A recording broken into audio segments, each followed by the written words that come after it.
Welcome to Lost Scrolls Archive. Somewhere on your shelf, or in an app on your phone, there's probably a Bible. Maybe it's a translation you grew up with. Maybe it's one you downloaded once and barely opened. It has Genesis and Psalms and Revelation.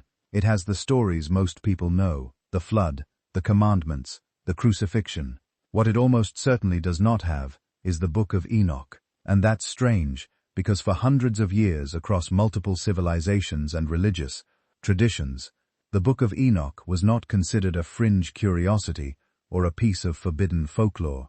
It was read seriously, quoted directly, and treated by some communities as nothing less than inspired scripture. It shaped how ancient people understood angels, evil, judgment, and the structure of the cosmos itself.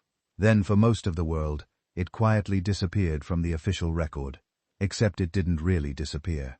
That's the mystery. It survived in Ethiopian monasteries when the rest of the world had set it aside. It was copied by the communities that produced the Dead Sea Scrolls, who left behind fragments older than most of our biblical manuscripts. It was referenced by early Christian writers who seemed completely comfortable citing it, alongside what we now call the Old Testament. And buried inside your Bible, if you look carefully enough, are echoes of it. Passages that only make full sense once you know what they were responding to, or borrowing from, or quietly assuming the reader already understood. The Book of Enoch is one of those texts that the official story forgot to erase completely, and the question of why it was left out, and how it managed to survive anyway, turns out to be a window into some of the most fascinating tensions in the history of religion, ancient cosmology, and the way human beings have always tried to explain why the world contains so much suffering and chaos. Before we go any further, it's worth separating what popular culture says about this book from what the sources actually tell us. You've probably heard the headlines: angels came down and slept with human women, giants walked the earth, secret knowledge was stolen from heaven and given to humanity. And yes, those elements are in there. But the Book of Enoch is not primarily a story about giants. It's a text about cosmic order and cosmic rebellion. It's about what happens when beings with power and knowledge choose to use that power against the purposes of the divine. It's about judgment, and about the shape of time, and about where evil actually comes from. The giants are almost a side effect. The real subject is something older and harder to name. At the center of all of it stands a figure who appears in the Bible for exactly 5 verses. His name is Enoch. In Genesis, he is described as a man who walked with God, which is already unusual language, the kind the text reserves for almost no one else. And then, instead of dying the way everyone else in those early genealogies does, Enoch simply is not because God took him. That's it. No death, no burial, no explanation. Just a man who walked with God so closely that the boundary between the human world and the divine world somehow dissolved around him. That kind of ambiguity is an invitation, and ancient writers accepted it eagerly. What grew up around those 5 verses was an entire tradition. Enoch became the figure who had crossed into heaven while still alive, who had stood before God and heard the secrets of creation, who had walked among angels and been shown the structure of the universe, the movements of the stars, the chambers where the dead wait, the place where judgment would be rendered at the end of time. He became the keeper of hidden knowledge, the scribe of heaven, the one human being who had seen things no other human was supposed to see, and then came back to write them down. Is that what the original authors of Genesis intended? Almost certainly not. But that's how tradition works. The spaces left open by ancient texts fill up with meaning. And sometimes that meaning becomes more influential than the original silence ever was. What we now call the Book of Enoch is actually a collection of several distinct texts, probably written at different times across several centuries, all gathered under the name of this mysterious figure. Some sections focus on the story of the Watchers, a group of angels who descended to earth and set events in motion that would eventually require a flood to undo. Others describe Enoch's journeys through the layers of heaven. Others look forward toward judgment and the end of the present age.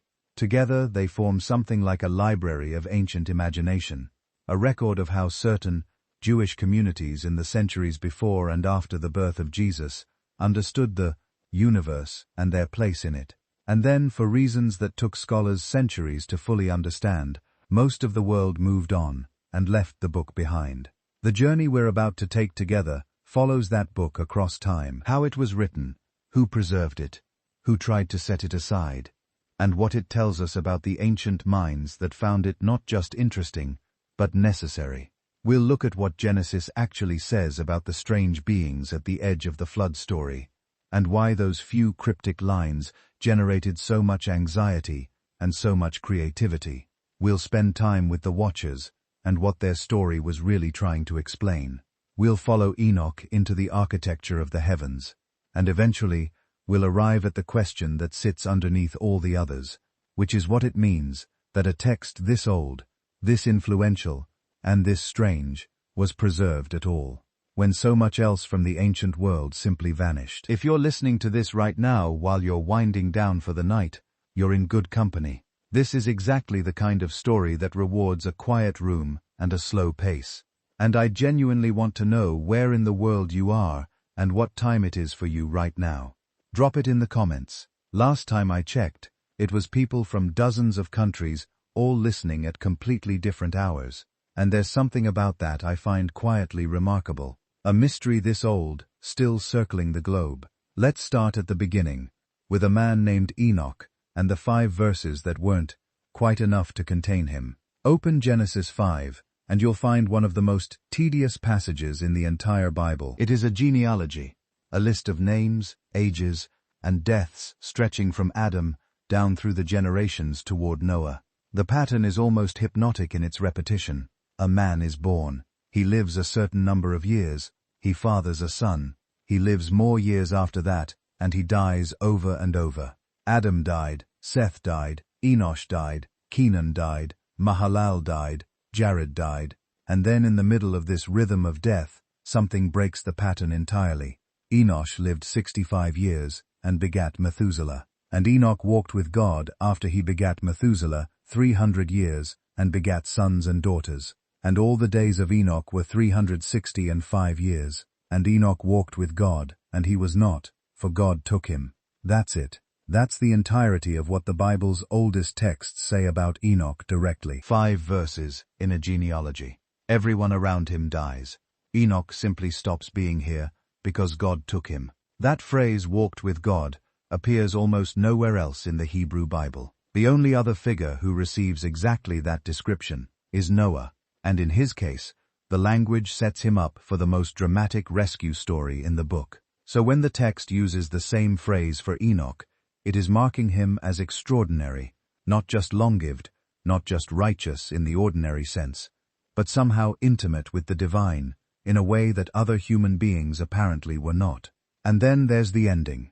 He was not, for God took him. The word the Hebrew uses for tuk lakach appears elsewhere when Elijah is carried into heaven by a whirlwind. There is a quiet suggestion here that Enoch did not die in the normal way, that the usual boundary between human life and whatever lies beyond it work differently for him. The text doesn't explain this. It doesn't seem interested in explaining it. It simply states it and moves on. But the people who read it over the following centuries were very interested indeed. Here is something worth understanding about how ancient religious literature actually develops. A short, ambiguous passage in a foundational text is not a closed door. It is an open one. The silence around Enoch, the brevity of those 5 verses, the absence of any explanation for how or why God took him, all of that becomes an invitation for later writers and interpreters to fill in what the original left blank. And the more unusual the original passage, the more irresistible that invitation becomes. What made Enoch so productive as a figure was the combination of elements his brief mention contained. He walked with God, which suggested access. He was taken rather than dying, which suggested he had crossed into whatever lies beyond ordinary human experience. And he was placed in a genealogy stretching toward Noah, which put him in the general neighborhood of the flood, of the strange beings mentioned in Genesis 6, of a time when the world was apparently different, in ways the text hints at, but never quite explains. Put those elements together, and you have a figure uniquely positioned to know things that ordinary humans should not know. A man who went somewhere no one else went, and came back, or more precisely, never came back in the normal sense, and might therefore have brought knowledge with him that was otherwise inaccessible. If you were an ancient writer trying to give authoritative weight to ideas about the structure of heaven, or the origins of evil, or the workings of divine judgment, Enoch was the obvious vessel. He had been there. What scholars refer to as the Enochic tradition is not a claim that the patriarch Enoch himself sat down and wrote anything. The texts gathered under his name were almost certainly composed by Jewish writers over several centuries, beginning sometime around the 3rd century before the Common Era, and continuing well past that. When those writers attached their work to Enoch's name, they were doing something that was entirely conventional in the ancient world. Attaching a text to a revered figure was a way of claiming that the ideas it contained had deep roots, that they weren't novelties but recoveries of ancient wisdom. Enoch's name carried the weight of antediluvian authority. He was from before the flood. He had walked with God. Anything written in his name carried that gravity. What that tradition was actually trying to work out across its various documents and layers and centuries were some of the hardest questions human beings have ever faced. Where does evil come from?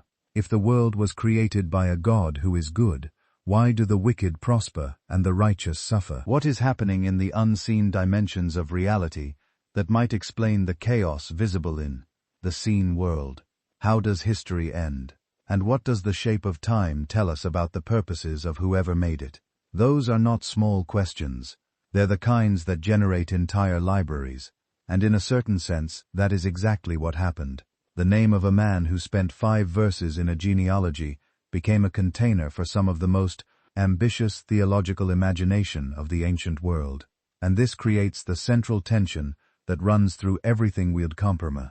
We're going to explore together. On one side, 5 verses, a brief, mysterious, unexplained reference in a genealogy. On the other side, hundreds of pages of text, read across centuries, quoted by serious religious thinkers, preserved at tremendous effort by communities who believed it mattered enormously. The gap between those two things, between the sliver of canonical mention and the enormous weight of what grew from it, is not a problem to be explained away. It's a clue. It tells you something true about how human beings have always reached toward the edges of what the official story permits, and kept reaching even when the official story pushed back. Enoch barely exists in the Bible, and somehow that was more than enough. So when we talk about the Book of Enoch, we're not actually talking about a single seamless book written at one time by one author. What scholars usually mean is something a bit more precise. First Enoch, or one Enoch. And one Enoch is more like a small library that has been bound between one set of covers. It's a collection of different writings, composed at different times, by different hands, in different moods, all speaking in the borrowed voice of the same ancient patriarch. If you open one Enoch in translation, you don't just get one continuous story. You move through distinct sections, each with its own concerns and its own texture. The first and most famous part is called the Book of the Watchers. This is where the story that people vaguely associate with Enoch actually lives. Here you find the sons of God of Genesis 6 given names, motives, and backstories. These are the Watchers, angelic beings assigned to watch over the earth, who instead descend, take human, teach forbidden arts, and father giants. In this section, Enoch becomes a sort of heavenly envoy. He is taken up, shown the cosmic consequences of what the Watchers have done, and sent back as a scribe of judgment, announcing their doom and the eventual cleansing of a world soaked in their violence. Then, several chapters later, the tone shifts. You enter what is traditionally called the Book of Parables, or the Similitudes of Enoch. Here, the focus turns from the distant mythic past to the looming future. The text presents a series of visionary scenes filled with thrones, rivers of fire, and a mysterious figure called the Son of Man, or Chosen One, who sits beside the Ancient of Days and executes judgment. The giants and the watchers are still there in the background, but now the emphasis is on cosmic justice, vindication of the righteous, and the unveiling of a heavenly court that will eventually set everything right. If the Book of the Watchers explains how the world got to be so twisted, the parables lean forward and ask what God plans to do about it. After that, without any apology, 1 Enoch turns into something that reads more like a cosmic field manual. This is the astronomical book, sometimes called the Book of the Heavenly Luminaries. In it, Enoch is guided by an angel who shows him the courses of the sun and the moon, the gates in the horizon through which they rise and set, the mechanisms of the calendar and the orderly paths of the stars. To a modern reader, this can feel like a strange detour into ancient science, but within the world of the text, it has a sharp moral edge. Knowing the true calendar and the correct ordering of times is part of faithfulness. Keeping the wrong calendar, feasting and fasting on the wrong days, is a symptom of disorder. So Enoch is not just being shown a pretty sky, he's being taught how the architecture of creation reflects the will of its maker. The next major block is usually called the Book of Dream Visions. Here the writing changes again, this time into an almost surreal bestiary of symbols. Enoch recounts elaborate dreams, in which humans appear as animals, sheep, bulls, birds, while angels and nations show up as other creatures. In these dream parables, Israel's history from Adam to the anticipated end is retold in coded form. You're meant to recognize the Exodus, foreign empires, the desecration of the temple, and the hope for a final restoration, all playing out in the movements of herds and flocks. It is history turned into visionary allegory, a way of seeing human events against a larger hidden backdrop. Finally, the collection closes with what is often called the Epistle of Enoch. This last portion reads less like a vision and more like a set of sermons or pastoral letters, delivered from another world. Enoch addresses the righteous and chosen of later generations. He warns them about sinners and oppressive rulers, urges them to hold fast under persecution, promises that hidden wrongs will be exposed and judged, and blesses those who keep wisdom in a corrupt age. The apocalyptic scenery is still present, but the tone is more direct, more exalt. It is Enoch the preacher, not just Enoch, the visionary tour guide. Taken together, these parts do not form a simple linear narrative. They overlap in themes, they circle back to the same questions, with different imagery, and they occasionally disagree in detail. That is one of the first clues that 1 Enoch is layered. Most scholars think the Book of the Watchers is the oldest core, probably from the 3rd century B.C.E. The astronomical book may be roughly contemporary, or slightly later. The dream visions and the epistle likely belong to the 2nd century B.C.E. In the thick of the political and religious turmoil around the Maccabean period, the parables are often dated even later, perhaps 1st century B.C.E., or 1st century CE, though their exact dating is contested. How do scholars reach those conclusions? Not by guessing and not by mystical intuition. They look at language, at the kinds of Hebrew and Aramaic used in the Dead Sea Scroll fragments, at Greek loanwords in later translations. They compare the concerns of each section with what we know about different phases of Second Temple Jewish history. When a text seems obsessed with foreign kings corrupting the priesthood, or with conflicts over the temple calendar, or with righteous sufferers awaiting vindication, that helps place it against known historical crises. They also compare Enochic ideas with other Jewish writings from the same general period, books like Daniel, Jubilees, or the sectarian scrolls from Qumran, and trace lines of influence and debate. All of this makes sense once you remember what kind of literature 1 Enoch actually is. It belongs to the broad family that scholars call apocalyptic.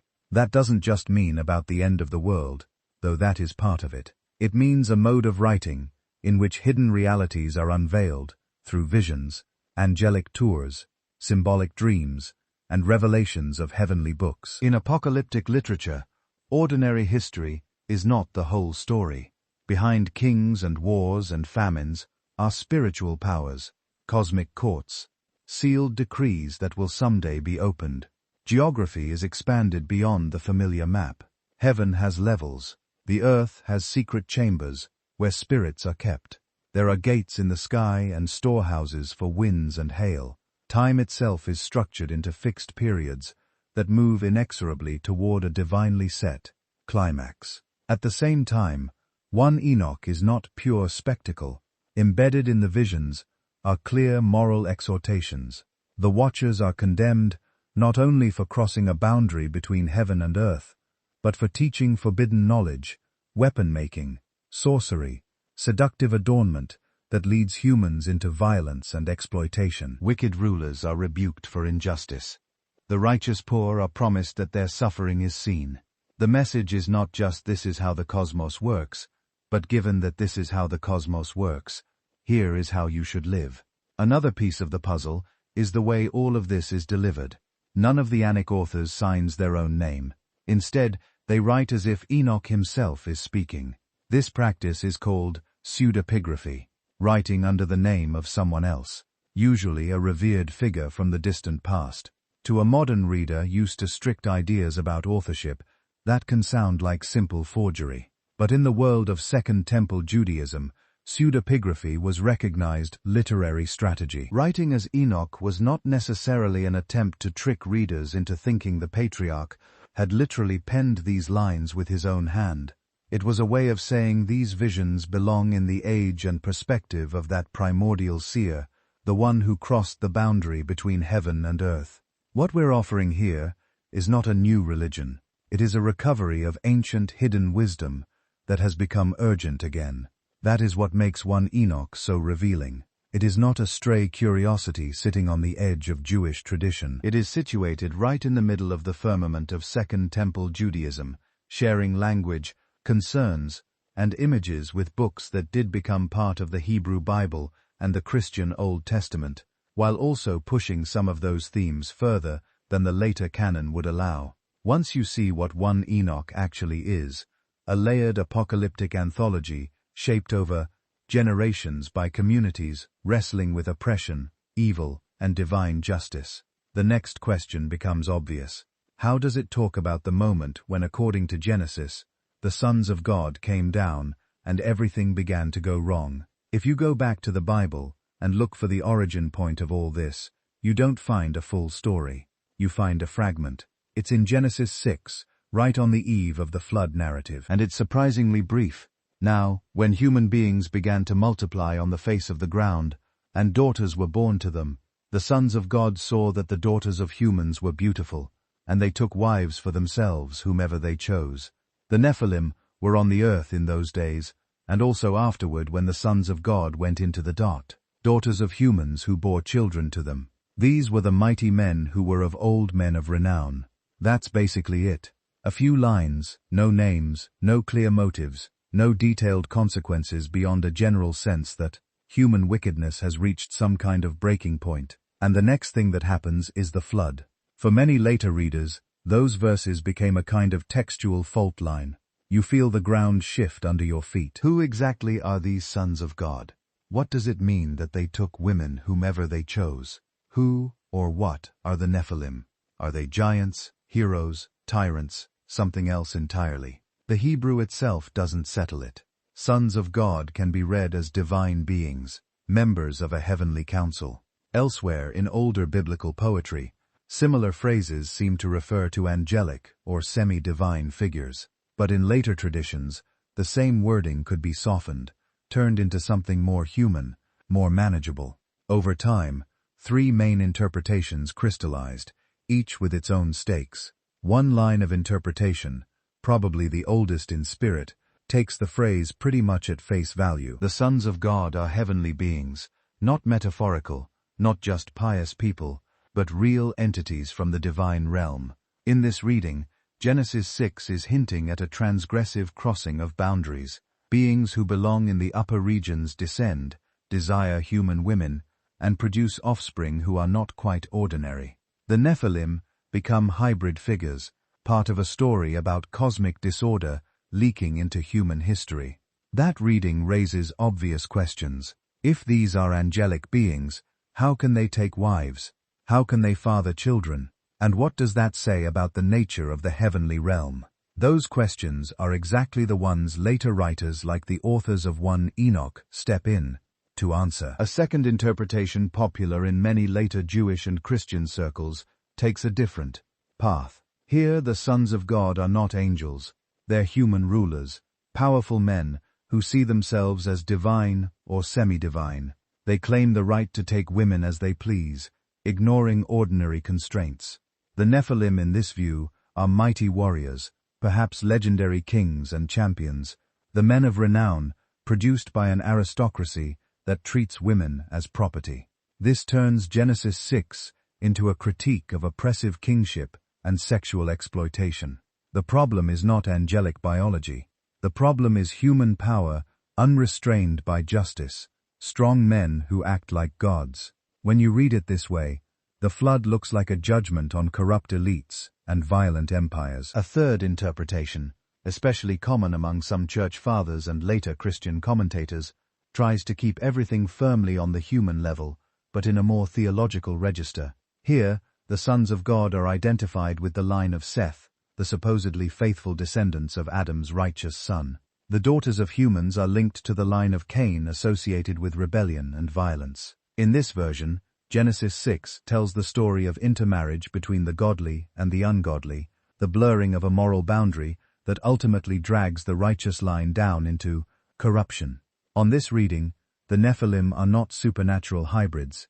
They are powerful but wicked humans who emerge when the distinction between the faithful and the faithless collapses. Each of these interpretations solves one problem and creates others. If you say they're angels, you now have to explain how spiritual beings take wives and have children. If you say they're human rulers, you have to account for why the text uses language elsewhere, associated with the divine council, and why the result seems so catastrophic. If you say they're Sethites and Canites, you smooth out the supernatural edge. But you have to admit that Genesis never actually says Seth or Cain here, and that you beat it, importing a whole framework that the passage itself only vaguely supports. The ambiguity is not an accident. Genesis gives you just enough to suggest a very strange situation, and then moves on. It doesn't pause to explain the mechanics. It doesn't catalogue the names of the Nephilim or describe their deeds in detail. It gestures, and then the flood sweeps everything away. That textual restraint is one of the main reasons the passage attracted so much later expansion. When communities live with a sacred text that hints at something enormous and troubling but never spells it out, it creates a kind of interpretive pressure. You can feel the questions piling up in the silence between the lines. What exactly was so bad that it justified wiping almost everything out? How did ordinary humans get entangled in a catastrophe that seems to begin in heaven? Why does evil feel bigger than individual choices, like there is some structural cosmic dimension to it? Genesis 6 doesn't offer a full theodicy. It gives a snapshot, a compressed scene at the edge of a much larger story. That is precisely the kind of gap that apocalyptic imagination loves to enter. This is where 1 Enoch becomes especially important. The Book of the Watchers, the oldest core of 1 Enoch, reads as if someone has taken those few lines from Genesis 6 and unfolded them into a complete narrative. The sons of God are given an identity. They are watchers, a class of angelic beings set to observe and protect the earth from a distance. The vague taking of wives becomes a formal descent. The watchers choose a mountain. They make a pact. They know what they're about to do is forbidden, and they bind themselves together in an oath not to back out. The Genesis mention of Nephilim and mighty men of old becomes in 1 Enoch a generation of giants, born from these unions whose enormous appetites drive them to consume not just human food, but, eventually, human beings. Violence spreads not as a series of isolated crimes, but as the logical outcome of a world where beings with immense strength and illicit knowledge exploit everything around them. The fleeting reference to wickedness before the flood is now traced back to specific teachings in Genesis. We hear that every inclination of the thoughts of their hearts was only evil continually. In 1 Enoch, that evil has sources. Some of the Watchers teach humans how to fashion weapons, how to make cosmetics that inflame desire, how to practice sorcery and divination, how to manipulate the created order for domination and profit. Where Genesis is sparse, 1 Enoch is lavish. Where Genesis is reticent, 1 Enoch is explicit. But it is not simply inventing a new mythology out of thin air. It is reading the same ambiguous verses and asking in the style of apocalyptic literature, what must be true in the hidden realm for the visible world to look the way it does? Compare the two texts side by side, and you can see the lines of dependence and divergence. In Genesis, the sons of God saw that the daughters of humans were beautiful. In 1 Enoch, the watchers saw and desired, and said to one another, "Come, let us choose wives from among the children of men." The core idea is the same. Heavenly beings see, desire, cross a boundary. But the apocalyptic version slows the moment down, adds dialogue, reveals motive. In Genesis, the Nephilim are just on the earth in those days, and also afterward. In 1 Enoch, the giants have names, sins, and a fate. Their spirits linger as restless, malevolent forces even after their bodies are destroyed, explaining the persistence of demonic evil in a world supposedly cleansed by the flood. By doing this, 1 Enoch is not trying to replace Genesis. It is performing a kind of serious imaginative commentary. It is asking what the brief biblical report implies, if you let it fully play out. And that is one of the reasons 1 Enoch became so influential in the Second Temple period. For Jews living under foreign empires, grappling with corrupt priesthoods and inexplicable suffering, Genesis 6 on its own could feel like a puzzle with missing pieces. 1 Enoch offered a way to see those cryptic sons of God and Nephilim as part of a much larger pattern, a story about heavenly rebellion, human complicity, and the deep roots of structural violence. The next step in that story is the descent itself, the moment when the Watchers leave their station, step into human history, and set off a chain reaction that Enoch is later called to witness and judge. In 1 Enoch, the Watchers are not vague spiritual forces. They're a defined class of beings, with a job description. They belong to the heavenly realm, part of the divine court, but their specific task is observational. They are stationed over the earth, not on it. Their role is to watch, to record, to ensure that boundaries are kept between heaven and earth, between humans and animals, between life and death. They are guardians of order, posted like sentries along the fault lines of creation, and that is what makes their story so unsettling. The disaster does not begin with obvious villains. It begins with guardians who abandon their post. In the Book of the Watchers, the descent is not an accident. It is not a momentary lapse in judgment. It unfolds like a deliberate operation. A group of these heavenly beings begin to focus their attention downward, not in the way they were assigned, but with a new kind of gaze. They see human women. They desire them. The language echoes Genesis, but the scene is expanded into a council of rebellion. At the center of that council is a figure named Samjaza. He is portrayed as the leader, the one with enough authority to propose what everyone is secretly thinking, but afraid to say out loud. Samjasa voices the plan. They will leave their station, descend and take human wives. But he also recognizes the risk. He knows this crosses a line set by the Most High, so he insists on a pact. He is willing to move forward only if everyone binds themselves together in an oath so that no one can later claim they were coerced. No one can defect when judgment comes. They gather on a specific mountain, Mount Hermon in later versions of the story, and there they swear their oath. The name of the mountain itself is explained as a memory of this moment, a place of the oath. Geography is rewritten as a record of rebellion. This is one of the most important motifs in the book. Sin as a conscious collective decision.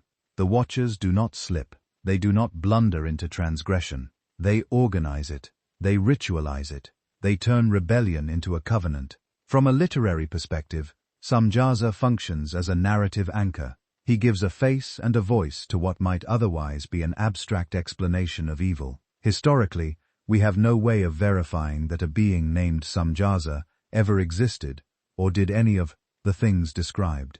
The text itself is not operating in the mode of modern biography. It is using named characters to explore ideas, responsibility, leadership, complicity. Right alongside Samjaza, another figure emerges as crucial: Azazel. If Samaza is the ringleader of the descent, Azazel is the embodiment of misused knowledge.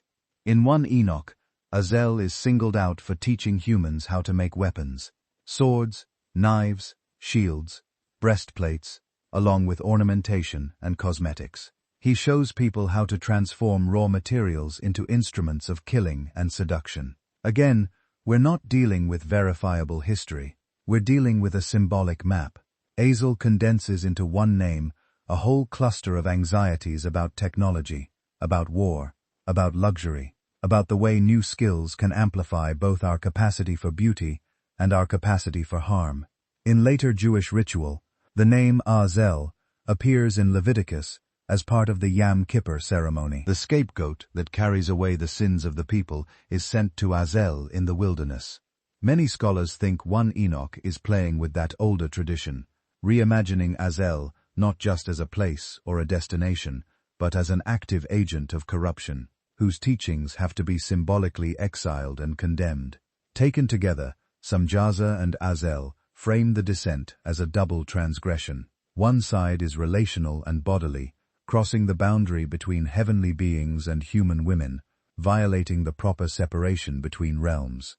The other side is epistemic, crossing the boundary between permitted and forbidden knowledge, giving humans tools they are not prepared to handle. This is where the story starts to speak less about angels and more about us. In the Enochic imagination, the problem is not that knowledge itself is bad. The Watchers were after all created as beings of insight and perception. The problem is knowledge detached from wisdom and responsibility. Warfare, metallurgy, enchantments, seductive adornment. All of these are portrayed as accelerants poured onto already smoldering human desires.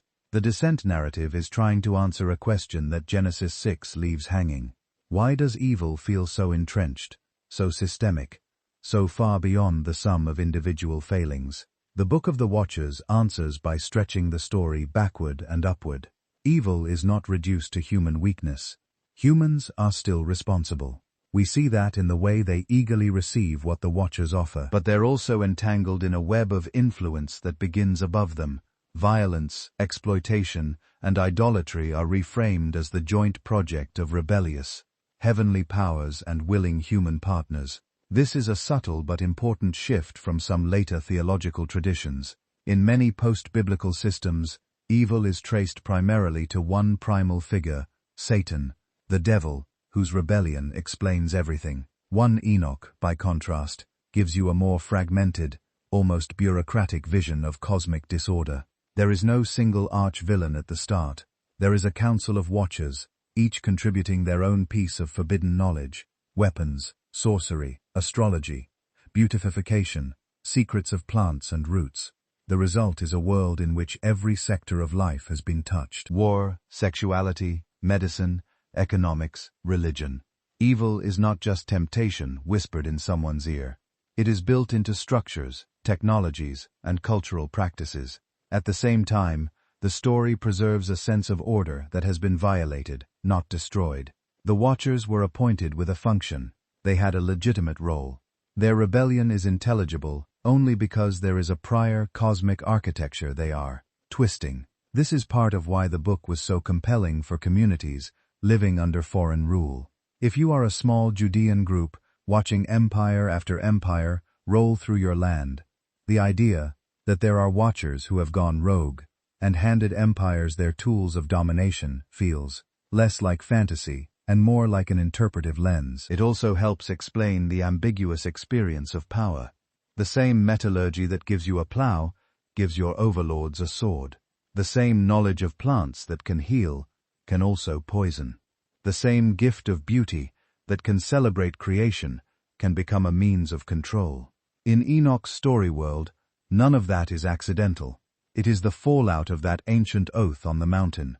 And yet, even here, the line between human and superhuman evil is not clean. The Watchers can teach, but they cannot force. Humans can refuse, but in the narrative, they largely do not. The blame is shared, layered. This is one of Enoch's most enduring contributions to the imagination of evil. Sin is not only individual choice, and not only cosmic conspiracy, it is a collaboration. Heaven's guardians misuse their freedom. Earth's inhabitants embrace the offer.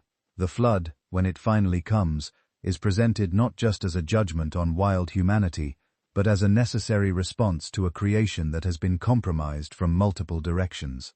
Before the waters rise, though, the story pauses on the moment of descent itself.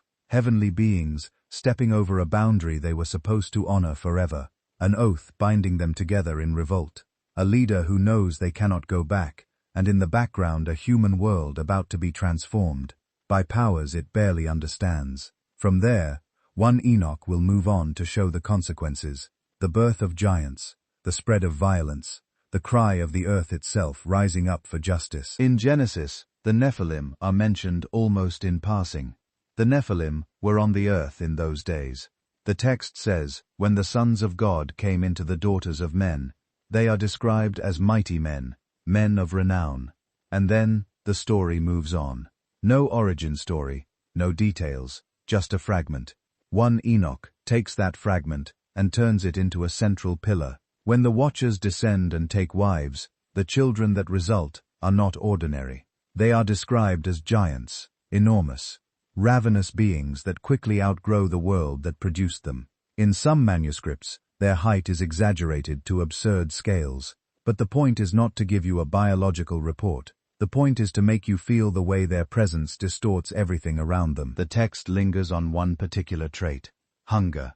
The giants, we're told, begin by consuming what humans normally consume: grain, flocks, resources that could in principle be replenished.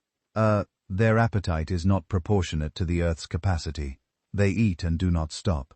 When the food runs short, they turn to eating humans. When humans are exhausted, they turn to devouring one another. This is mythic horror, but it is also moral logic. Unchecked desire in Enoch's world does not just strain the system, it cannibalizes it. The giants become a kind of living parable of consumption that cannot recognize limits. They embody what happens when beings with power and appetite are cut loose from the boundaries meant to shape them. They are the biological outcome of the Watcher's crossing and the social outcome of Azazel.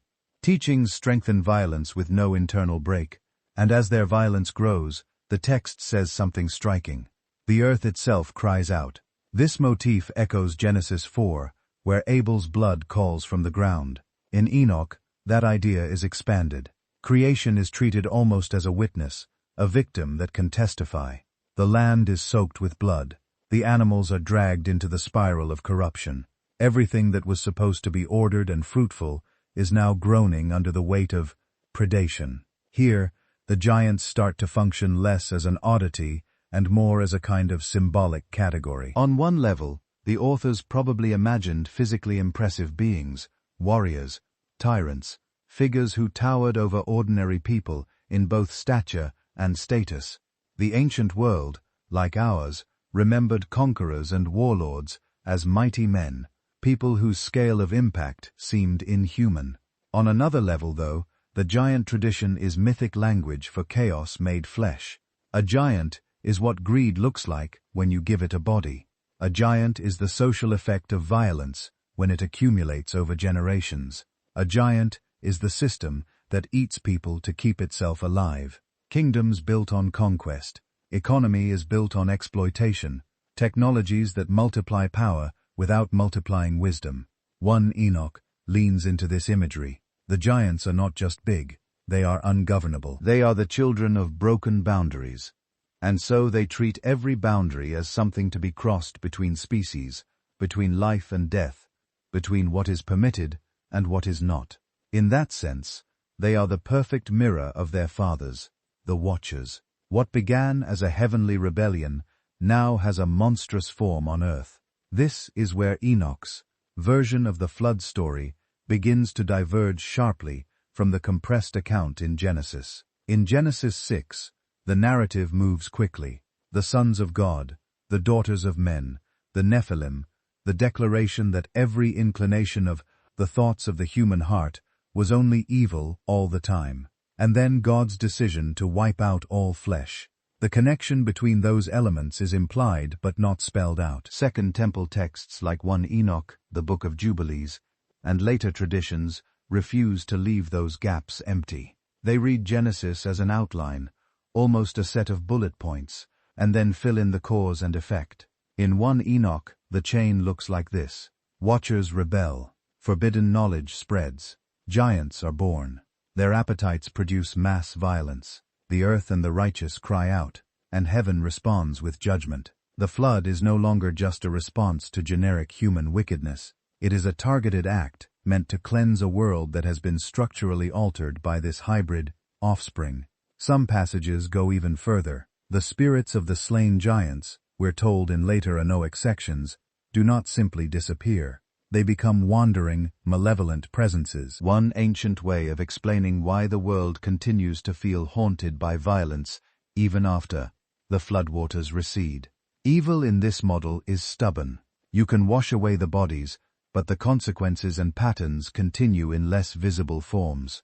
This layered explanation of the flood sits alongside the biblical one, not always in perfect harmony, but in conversation, where Genesis emphasizes the moral corruption of all flesh and God's grief over human evil. 1 Enoch stretches the storyline into the invisible realms. It says in effect that the world before the flood failed not just because humans made bad choices, but because powers above them trained and amplified those choices into something the world could not sustain. At the same time, does not let humans off the hook. The giants are born because humans consented to the Watchers. The weapons of Azaz's teaching are embraced, not resisted. The result is a partnership in destruction that feels eerily familiar if you live in any age of rapid technological change and intensifying warfare. When you put these traditions side by side, the biblical narrative, the elaborated Enochic account, the retellings and jubilees, you see a common thread. The pre-flood world is remembered as a time when violence became systemic. In Genesis, the phrase is, "The earth was filled with violence." In Enoch, that line is given texture. You're shown how it fills up with giants raiding, with armies armed by new metallurgy, with sorcery and enchantments twisting justice, with beauty turned into manipulation, with the poor and weak ground underneath the feet of the mighty. The giant tradition, then, is not an isolated curiosity about big bodies. It is a way of visualizing scale.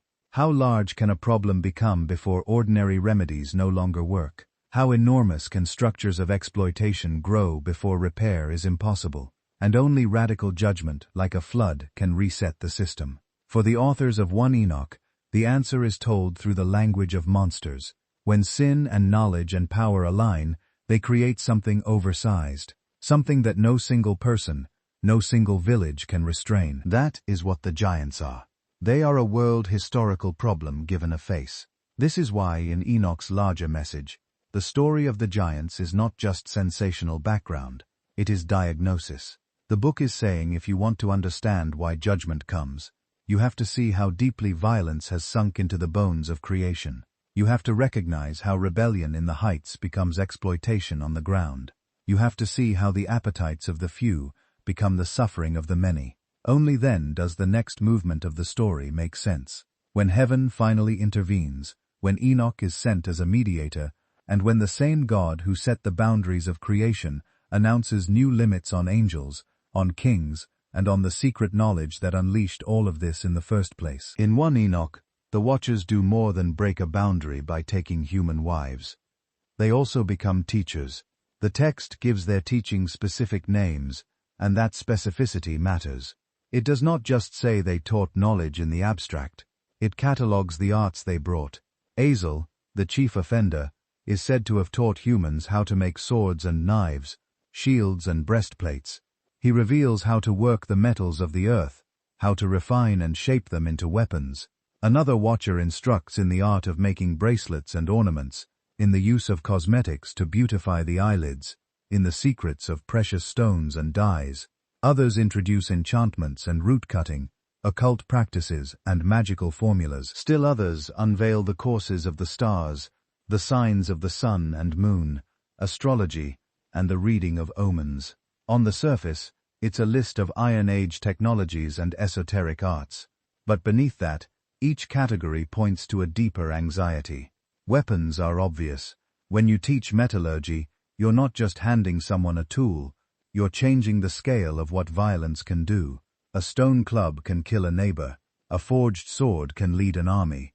Weapons in Enoch symbolize power unbound, force multiplied beyond what bare hands can manage. Adornment is subtler.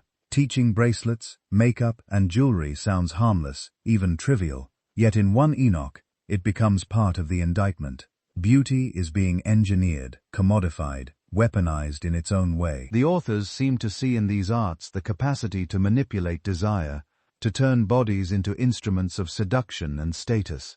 It is not that caring about appearance is evil in itself, it is that beauty becomes a lever by which the strong can bend others' will. Sorcery and root cutting point toward control of hidden forces, plants that heal or poison, rituals that claim to bind spirits or curse enemies. These arts embody the temptation to bend the unseen world for personal gain, to override natural processes with secret shortcuts. Astrology, finally, is about information. To know the courses of the stars, the calendar of the heavens, is to predict seasons, plan battles, time harvests, and coronations. In an ancient setting, access to this knowledge creates hierarchy. Those who can read the sky gain authority over those who cannot. Taken together, the Watchers are not teaching random curiosities.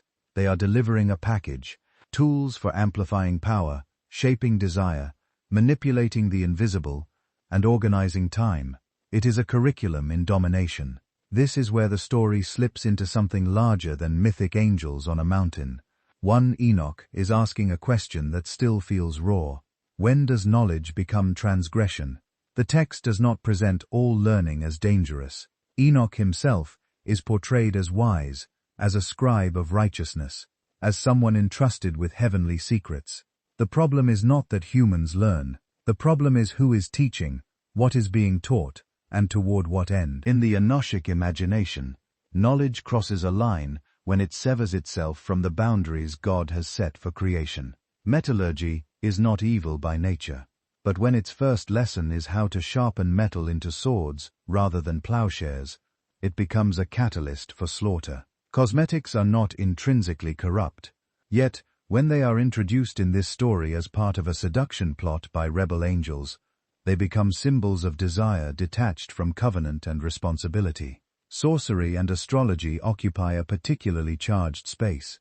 They look like rival systems of wisdom, a way of accessing guidance and security without going through God. To seek revelation from stars and spirits in this framework is to bypass the moral demands that come with divine instruction. You can get insight without repentance, advantage without accountability.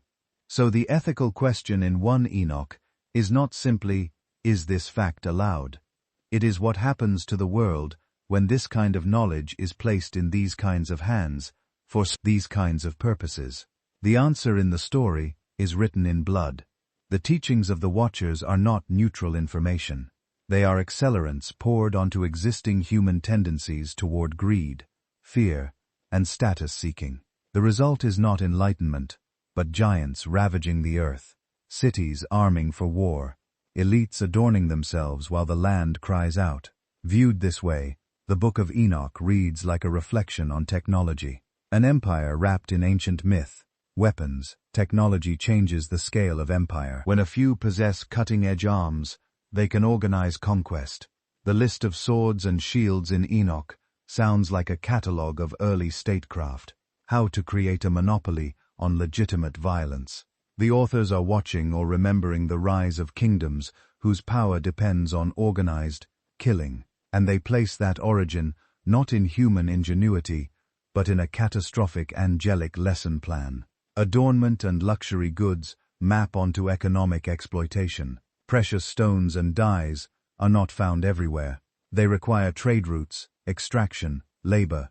To prize them is to build systems that move wealth toward the few. In Enoch, the fascination with jewels and cosmetics is not harmless decoration. It is the visible face of a deeper inequality. Sorcery and astrology, in turn, resemble ideological tools. They promise control over uncertainty, access to the favor of gods, predictable outcomes in war and politics.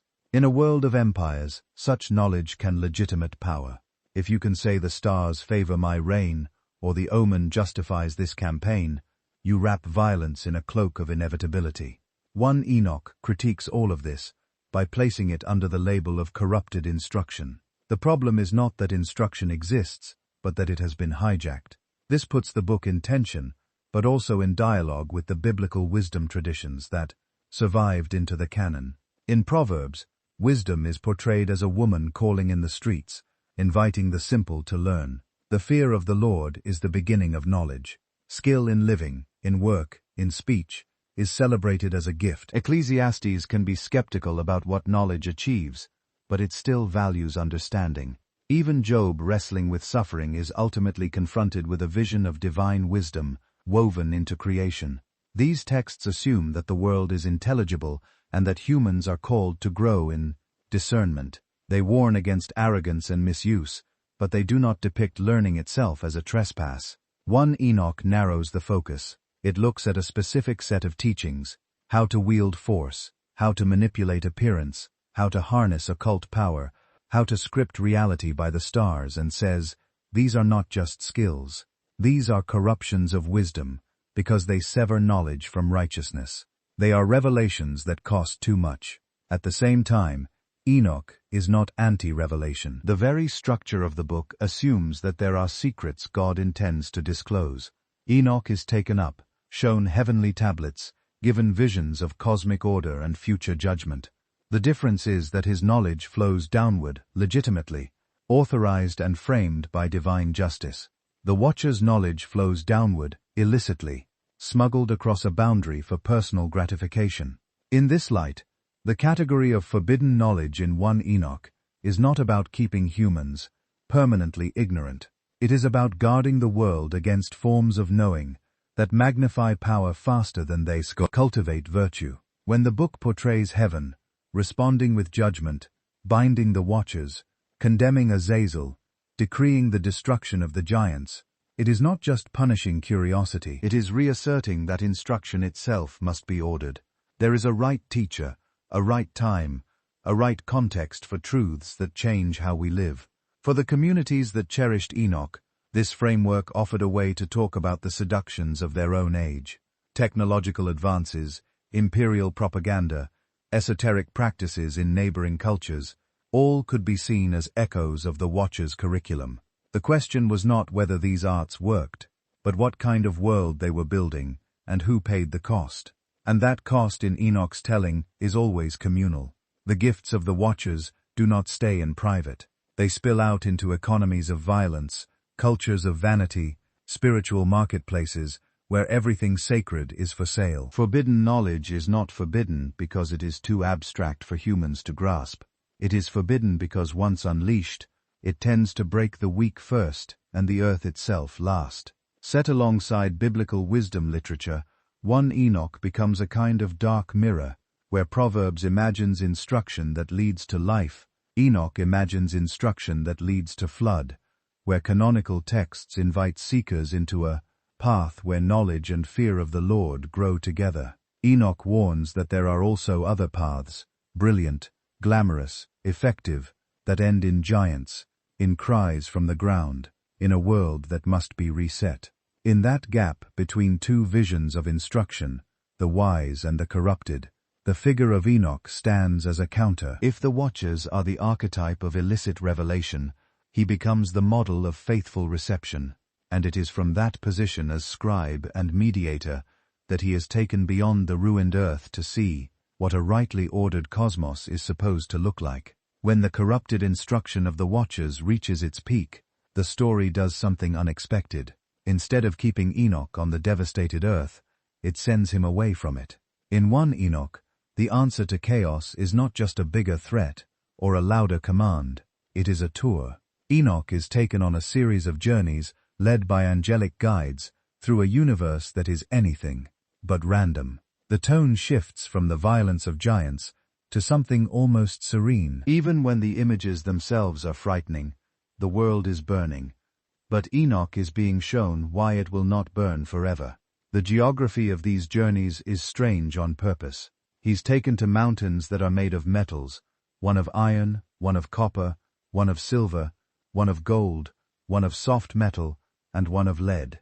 To us, it sounds like fantasy.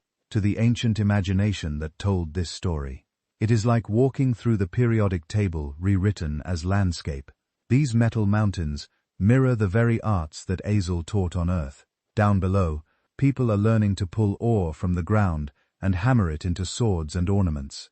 Up here, Enoch sees that metals belong first to creation itself. They have fixed places. They are not just raw material for human ambition. They're features in a cosmic architecture that God has already measured and weighed. He's shown rivers of fire, blazing channels that seem to run not just across land, but through the very structure of heaven and earth. Sometimes these fiery streams are linked to the sun's path, sometimes to judgment, sometimes to the places where rebellious forces are eventually confined. Fire on earth in the Watcher's world is smelting and weapon-making and destruction. Fire in Enoch's tour becomes something else, a stable component of the cosmos, dangerous but contained, serving divine purposes. He visits the prisons of the stars and the hosts of heaven. That phrase alone is worth pausing over. In most ancient cultures, stars are divine or semi-divine. They wander, they influence, they are worshipped. In 1 Enoch, they can be imprisoned. Enoch is taken to a place where errant stars, heavenly bodies that didn't keep their appointed course, abound in darkness until the day of judgment. The image is stark. Even the sky has jails. Even natural forces, when they trespass the limits set for them, are not above discipline. The symbolic geography continues. There are hollow mountains filled with blazing pillars. There are winds stored in chambers ready to be released at their times. There are boundaries for the seas, doors of frost and snow, paths for the sun and moon, with carefully measured gates on the horizon. By the time Enoch's tour is complete, he has seen a universe that is not a stage for random events, but a building with rooms, thresholds, storehouses, and courts. It is architecture, not chaos. In apocalyptic literature, this kind of cosmic tour serves a specific function. It is not a travel diary. It is a guided revelation of moral order. The surface story is that Enoch is being shown how the world works.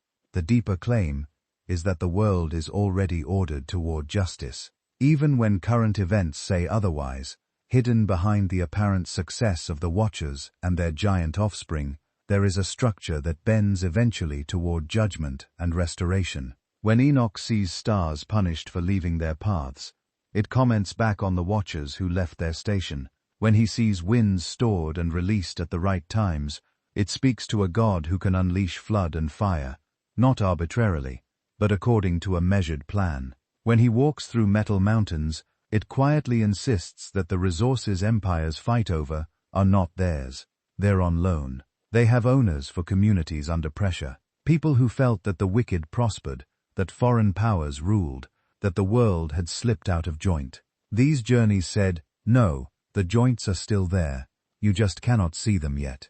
The moral skeleton of the universe is intact. One part of 1 Enoch leans into this question of order with almost obsessive precision. Scholars call it the astronomical book, or the Book of the Luminaries. Here, Enoch is shown the courses of the sun and moon, the lengths of days and nights, the gates in the horizon through which the luminaries rise and set, the way the year should be measured. It is dense, repetitive, almost technical. To many readers, it feels like a sudden gear shift from mythic drama to something that looks like a priestly notebook. Beneath the long lists and cycles lies a practical concern: calendars. In the Second Temple period, Jewish groups debated how to mark sacred time. Should you follow a lunar calendar, where months track the phases of the moon and years must be adjusted with extra months, or a solar-based system of fixed 364-day years, easier to regularize? For festivals and priestly duties, the astronomical book sides clearly with a solar or solar-like system. It presents a cosmos in which the heavenly bodies move with perfect regularity, establishing a calendar that is itself righteous. To keep the right calendar in this view is to align yourself with the very pattern of creation. To keep the wrong one is to be out of sync with the moral fabric of the universe. This is more than fussy timekeeping.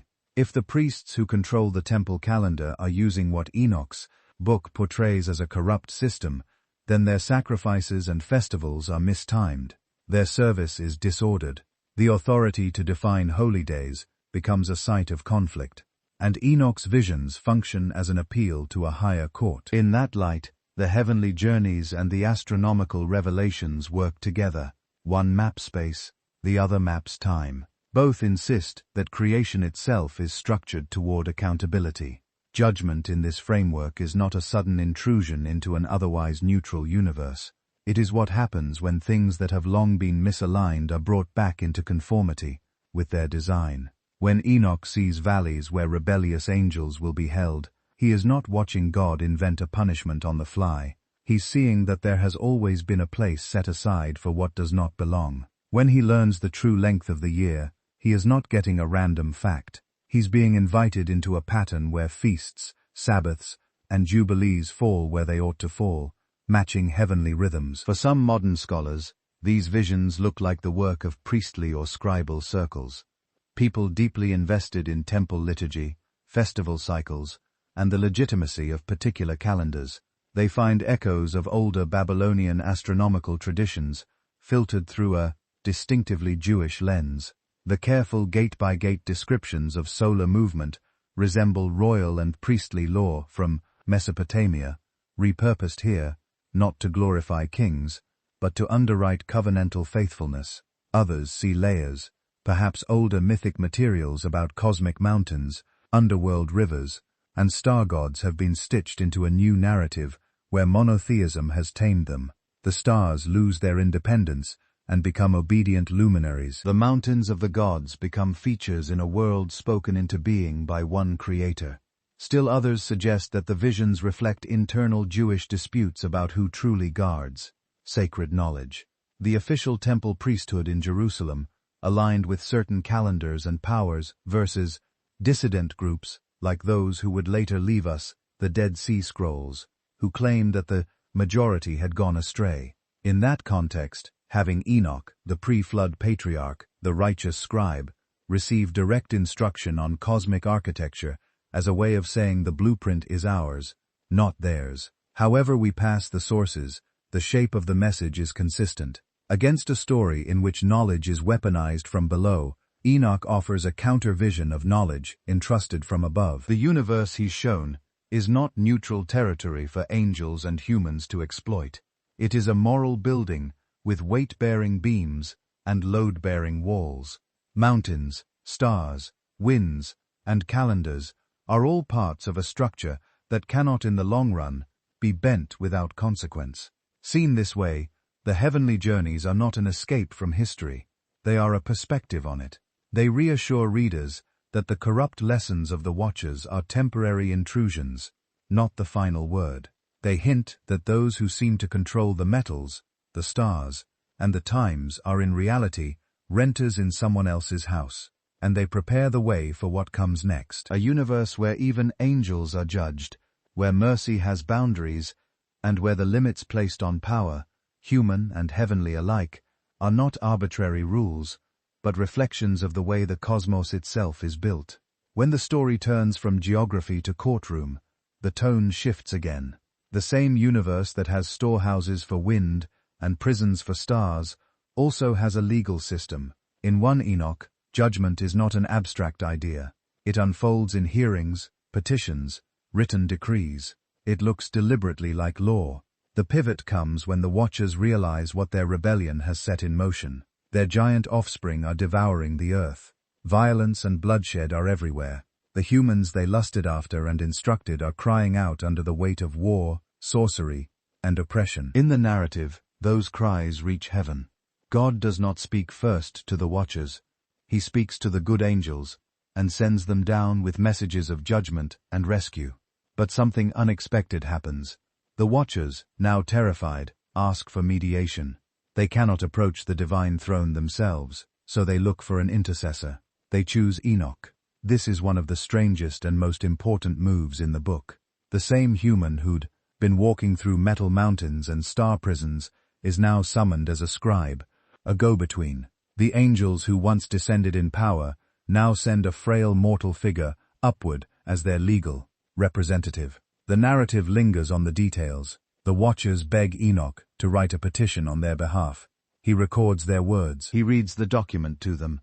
Then he journeys to the place where the divine glory rests and presents their plea.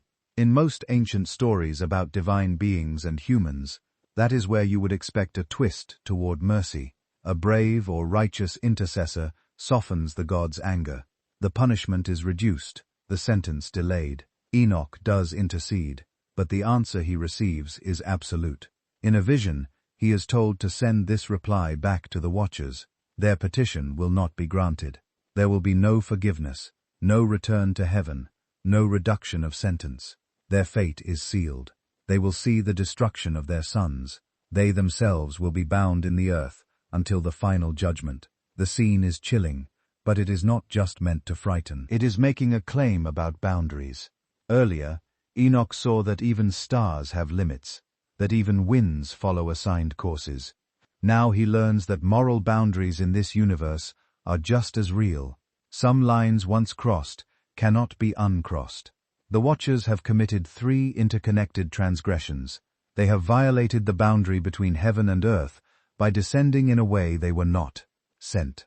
They have violated the boundary of human bodies by taking wives and producing hybrid offspring. And they have violated the boundary of knowledge by teaching secrets that weaponize creation against itself. In Genesis 6, this is compressed into a few verses about sons of God and daughters of men. In 1 Enoch, it is unfolded into a legal case. The message is stark. There are categories of rebellion that are not errors of ignorance or momentary lapses. They are structural betrayals of vocation. Angels who are appointed as guardians, watchers, mediators themselves, have turned into predators and corrupters. For this, intercession fails. That failure is important. The book is not claiming that mercy does not exist. Throughout apocalyptic literature, there are prayers for the righteous, promises of vindication, images of restoration. But here, mercy has a shape. It is not infinite permissiveness. It operates within and not against the grain of the cosmos. Enoch has been shown. You can feel the tension. On the one hand, a human is exalted to act as scribe and messenger in the highest court. That is a mercy in itself, a sign that mortal suffering communities are not voiceless. Their representative stands where rebellious angels fear to stand. On the other hand, that same representative is told to deliver a refusal. The decree is written. The judgment is not negotiable. The line has been crossed too far. For ancient readers, especially those living under empires where the powerful could act with impunity, this story did 2 things at once. It said, even the highest beings are accountable. No rank places you beyond judgment. If angels can fall under sentence, then kings and priests certainly can. And it said, there is a point at which injustice must stop being managed and must be ended. The book links divine justice directly to concrete harms. The giants do not just exist, they devour. The Watchers do not just sin privately. They unleash technology and magic that enable oppression, sexual exploitation, and the shedding of innocent blood. Human cries ascend because humans are being crushed. In that sense, the heavenly courtroom echoes the grievances of real communities. Bloodshed pollutes the land. Exploitation distorts social life. Secret knowledge, used for domination, whether in warfare, seduction, or economic manipulation, tears at the fabric of covenant. When judgment is pronounced on the Watchers, it is not arbitrary. It is tied to these effects. They will be bound under the hills of the earth. Their giant sons will turn on each other and die by mutual destruction. The earth that has soaked up their violence will eventually be cleansed. The text is clear that this is not only about angelic discipline. It is about ending a system that thrives on blood. Here, divine justice and community ethics meet. A universe with prisons for stars and calendars for festivals is also a universe where murder has consequences, where the cries of the oppressed are heard, where those who teach others to sin bear responsibility for the damage they cause. The cosmic tour and the courtroom scenes are 2 angles on the same structure: ritual impurity, economic exploitation, violent rule. These are not just social issues. In the imagination of one Enoch, they are violations of the architecture of reality. They push against walls that will not bend forever. For modern readers, especially those attentive to the historical and literary character of the text, it is important to distinguish levels here. On one level, 1 Enoch presents these hearings, petitions, and sentences as visions of real events in a primordial past and an approaching future. The narrative voices confident, angels speak, decrees are issued, valleys of punishment are prepared. On another level, scholars often read these scenes as theological drama, symbolic court cases articulating convictions about God's justice, human suffering, and the limits of divine patience. They give narrative form to questions. How long can evil go on? Is there any accountability for powers that seem untouchable? Does mercy mean endless delay of judgment, or can it also mean the firm ending of harm? The Book of Enoch does not resolve these questions into a neat system. It stages them. It allows a human intercessor to plead for cosmic rebels, and then shows that plea denied. It portrays a God who listens to human cries and responds decisively, yet who does not easily erase the consequences of angelic betrayal. It honors both compassion and boundary. In doing so, it offers its readers, ancient and modern, a kind of moral map. In this map, hierarchy does not equal immunity. Power, even celestial power, is answerable. Mercy is real, but not infinitely elastic. Some structures must be dismantled, not rehabbed. And the same God who measures the paths of the sun also measures the weight of blood on the ground. Whether one takes these visions as literal history, theological poetry, or something in between, their impact on later Jewish and Christian imagination is hard to overstate. They helped shape an expectation that justice is not an illusion, that hidden wrongs will be brought into light, and that there are finally limits placed on every watcher, every giant, every empire. From that courtroom, the story of Enoch moves back into history, into the communities that copied his book, argued over it, and used it to make sense of their own struggles under foreign rule. To understand why a book like 1 Enoch exists at all, you have to step into the world that cherished it. It's not the world of Genesis. It's not the world of David and Solomon either. It's a later world, crowded, unstable, and very aware of its own vulnerability. Historians call it the Second Temple period because it stretches from the rebuilding of the Jerusalem Temple after the Babylonian exile around the late 6th century B.C. to its destruction by the Romans in 70 CE. But that neat phrase hides a lot of turmoil. Picture a small people living in a small strip of land, passed like property from one empire to another. First the Babylonians, then the Persians, then Alexander's Greek Empire, then the Hellenistic kingdoms that fought over his leftovers, eventually Rome. Every new ruler brought fresh pressures, taxes, garrisons, cultural expectations, and sometimes outright attempts to rewrite what it meant to be part of Israel. This is the soil in which Enochic literature grows. On the surface, you might see a rebuilt temple, priests offering sacrifices, pilgrims coming up to Jerusalem for festivals. You might hear Torah read in synagogues, children learning the stories of Abraham and Moses. But under that surface, identity is being renegotiated. What does it mean to be faithful when your land belongs in practice to someone else's king? When the anointed who rule over you are foreign generals or local elites who seem more loyal to the empire than to the covenant? Under the Persians, there is a kind of supervised freedom. Under the Greeks, a growing tension between traditional ways and Hellenistic culture, gymnasiums, theaters, philosophical schools, new gods with old names. Under the Seleucid king Antiochus IV, things come to a breaking point. The temple is profaned. Traditional practices are outlawed. Some Jews adapt, others revolt. The Maccabean uprising with its guerrilla warfare and its rededication of the temple leaves deep marks on the collective imagination. Even after that revolt, independence doesn't last. The Hasmonean rulers who come to power combine priestly and royal roles in ways not everyone accepts. Factions emerge. Parties form. Pharisees, Sadducees, Annas, and others. Then Rome arrives, and with it, a new layer of imperial oversight, new taxes, new humiliations. This is a world of constant negotiation and frequent disappointment.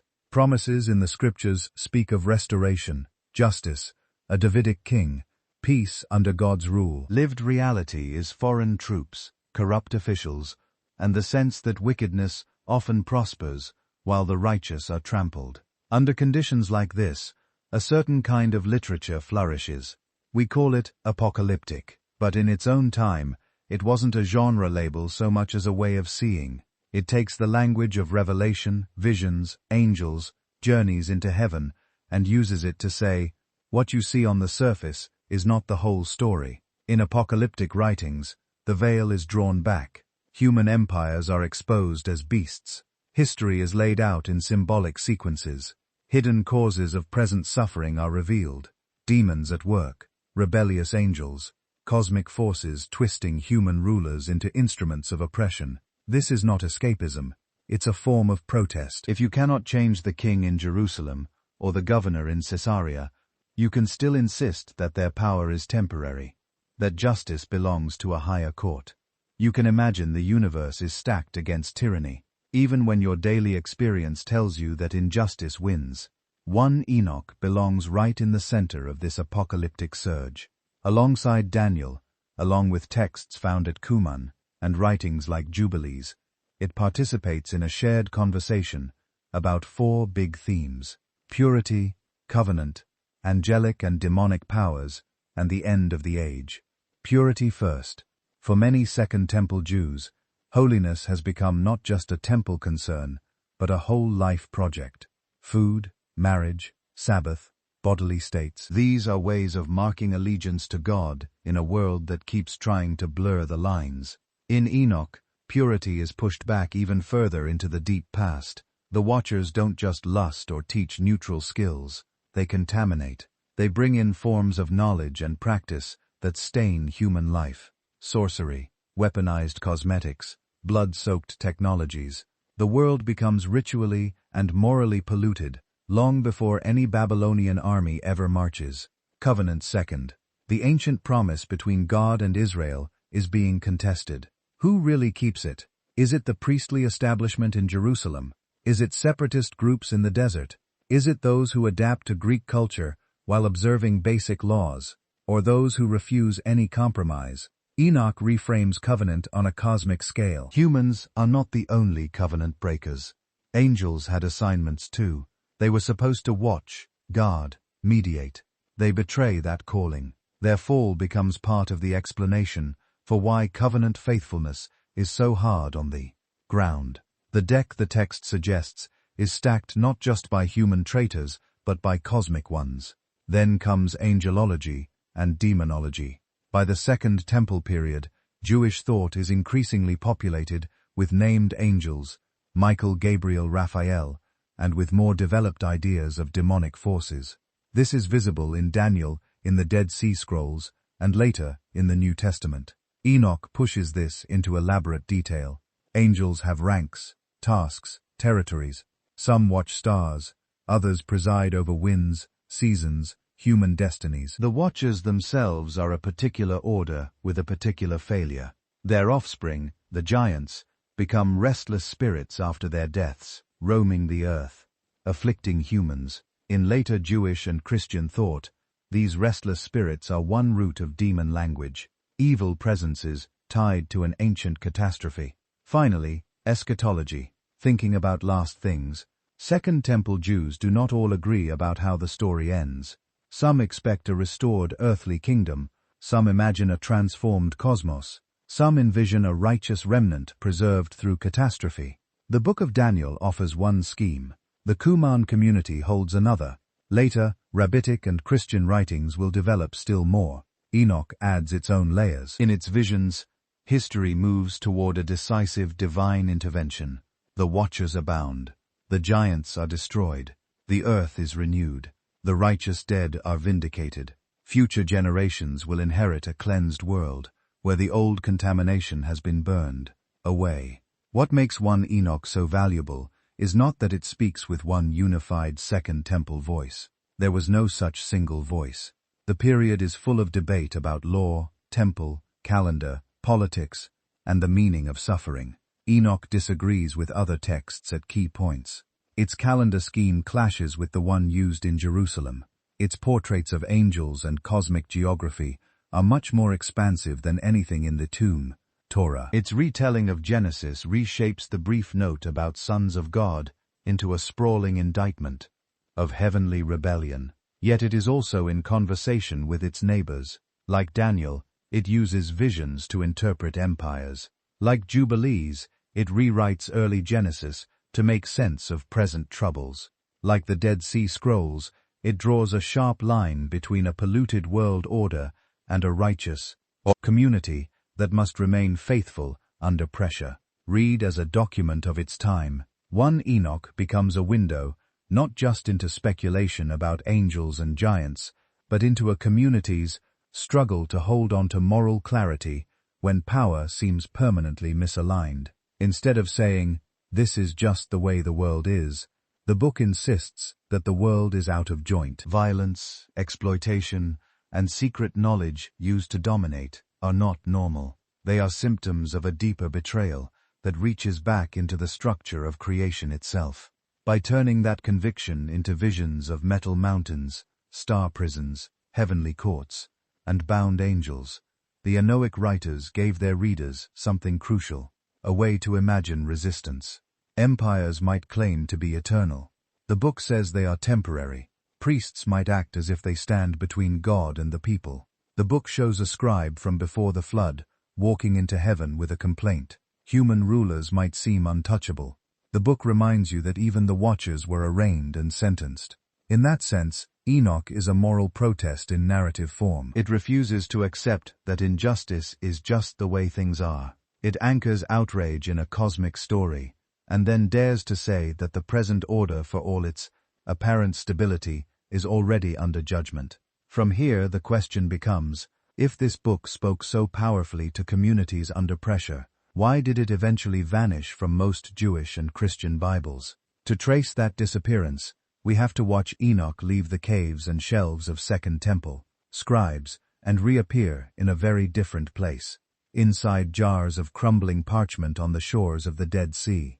When the first Dead Sea Scrolls were unrolled in the late 1940s, most headlines focused on biblical manuscripts, Isaiah, the Psalms, fragments of Deuteronomy. It was like finding time capsules of the Hebrew Bible 1,000 years older than any copies we'll had before. But tucked among those scrolls were pieces of something stranger, bits of a book that in most modern Bibles doesn't exist at all. Lines that mentioned Enoch by name, descriptions of watchers, of heavenly journeys, of calendars, and judgments that sounded eerily like the Ethiopian version of 1 Enoch, but not always in exactly the same way. For the first time, we could say with real confidence, this wasn't just a late curiosity. Enochic writings were circulating in Jewish communities long before the time of Jesus. The caves at Qumran, near the Dead Sea, yielded fragments of multiple Enochic works. Scholars count at least 11 separate manuscripts that preserve pieces of what we now call 1 Enoch, all in Aramaic, the everyday language of many Jews in the Second Temple period. That detail alone tells you something. This wasn't an obscure priestly text locked up in the temple. It was written in the language of the street, the marketplace, the village. Whatever else we say about it, 1 Enoch was meant to be read, copied, and heard by ordinary people.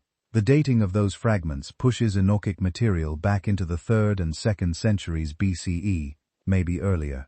That places it right in the same era as Daniel, Jubilees, and other apocalyptic works. It also means that by the time of the Maccabean revolt and its aftermath, stories of watchers and their judgment were already part of the cultural conversation. But here, we have to be careful. The Qumran Enoch fragments are just that, fragments, torn edges, missing lines, whole columns lost. When you compare them to the full Ethiopian version of 1 Enoch, you find strong overlap, but also gaps and differences. So the scrolls can tell us some important things, and they are silent about others. They confirm that substantial portions of what we now call the Book of the Watchers, the astronomical book, and related sections, were already in circulation centuries before the Book Common era. They confirm that Enoch was not a marginal curiosity in one language and one place, but part of a broader set of traditions in Aramaic-speaking Judaism. They also confirm a basic shape: Enoch as a visionary scribe, watchers descending, giants appearing, heavenly tablets, cosmic calendars, future judgment. What they cannot do is give us a neat, final, original edition. We don't get a complete scroll of one Enoch from Qumran that we can lay alongside the Ethiopian text and say this is the same book. Instead, we get glimpses, overlapping passages that match closely, isolated verses that parallel material we only knew from translation, and tantalizing signs that Enochic literature was still developing. In other words, the Dead Sea Scrolls don't prove that the later Ethiopian collection is word for word what someone in the 2nd century BC was reading. They show that the core traditions behind that collection were alive, evolving, and influential in precisely the period when Jewish apocalyptic thought was taking shape. Equally revealing is where those fragments were found and what they were found alongside. Qumran was home, most scholars think, to a sectarian community with sharp views about purity, temple practice, and the end of days. Whether we call them a Cenas or use some other label, their library has a distinctive profile. They're obsessed with calendars. They argue for a strict 364-day year, with festivals falling on unchanging days of the week. They see the temple establishment in Jerusalem, which follows a different calendar, as compromised, maybe even illegitimate. This is exactly the kind of argument you find in parts of 1 Enoch. The astronomical book lays out a rigorous solar calendar. Days, months, and seasons are described as if the universe itself was a carefully tuned mechanism. The point is not abstract math. It's that time belongs to God, and if you get the calendar wrong, you're silently breaking covenant with every misdated festival. For a group like the Qumran community, who define themselves partly by their calendar, Enoch was not just interesting, it was ammunition. The same is true for purity. Qumran texts draw sharp boundaries between the sons of light and a world they see as polluted. The priesthood in Jerusalem, the broader population, foreign rule. They regulate meals, marriages, and communal life with intense detail. Enoch's story of the Watchers adds a mythic backstory to that concern. Impurity isn't just about individual choices. It is a legacy of a primeval invasion of forbidden knowledge and illicit unions. The world, Enoch says, was poisoned long before the present temple was ever built. For a community that felt itself surrounded by compromise, that worldview would resonate deeply. And then there is the end of the age. Qumran, own writings like the War Scroll and the Community Rule, imagine an imminent final conflict. The sons of light versus the sons of darkness. Angelic armies fighting alongside human ones.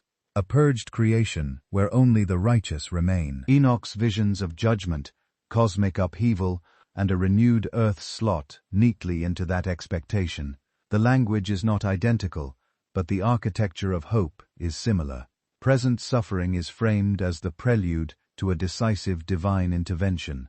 This deep alignment of interests, calendars, purity, end times, helps explain why Enochic writings are so well represented at Qumran, compared to other Jewish libraries we know about. The community didn't invent Noahic tradition, but they curated and extended it, and they didn't stop with the sections we now fold into 1 Enoch. Among the scrolls is another work modern scholars call the Book of Giants. It survives in Aramaic at Qumran, and later in a different form in Menachiean texts. The Book of Giants belongs to the same imaginative world, fills in the story of the Nephilim with new detail named giant figures, dream visions of impending doom, attempts by these hybrid beings to understand or evade the judgment coming upon them. If 1 Enoch gives you the descent of the Watchers and the broad outline of the giants' fate, the Book of Giants zooms in on their inner lives, their terror, their confusion, their failed appeals. Together, they form what many scholars now call an Enochic tradition, or a Noahic stream. Not a single book, but a cluster of related compositions that expand and reinterpret the same core myth. And again, the presence of this material at Qumran tells us something and leaves other questions open. It tells us that among at least one influential sect, Enochic myths of angels and giants were not fringe. They were part of how the community thought about history, impurity, and the looming end. It does not tell us that all Jews everywhere saw it that way. The very fact that the Qumran group treasured Enoch and polemicized against temple authorities suggests division, not consensus. Other Jewish groups of the same period, Pharisees, Sadducees, later Rabbitic circles, leave far less trace of Enochic enthusiasm in their own writings. So the Dead Sea Scrolls witness to popularity without proving universality. They show that for at least one rigorous text-loving community on the shores of the Dead Sea, Enoch was a key part of the interpretive toolkit, a way of explaining why the world was crooked, why the temple was defiled, and how God would eventually set things right. But they also set up the next puzzle. If Enoch could be so central in a second temple library, if its myths could shape a community's identity and calendar, how did it end up on the outside of most later Jewish and Christian canons? To answer that, we have to leave the desert and follow the book into a new set of readers, early followers of Jesus, who quote it, allude to it, and then quietly let it slip away. When you turn from the caves of Qumran to the pages of the New Testament, Enoch doesn't disappear. He slips into the margins, but he's still there, leaving fingerprints. The clearest one is in a tiny letter almost at the end of the Christian Bible, the Epistle of Jude. Jude is short, urgent, and obsessed with a familiar problem: corrupt teachers, moral chaos, and the sense that hidden spiritual forces stand behind human behavior. To make his point, the author reaches for examples his readers would recognize. The Exodus generation, Sodom and Gomorrah, rebellious angels, and then he quotes something that in most modern Bibles you won't find anywhere else.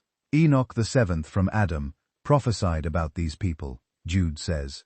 And then he introduces a saying that lines up closely with 1 Enoch 1:9, the Lord coming with myriads of holy ones, to execute judgment and convict the ungodly of their deeds and hard words.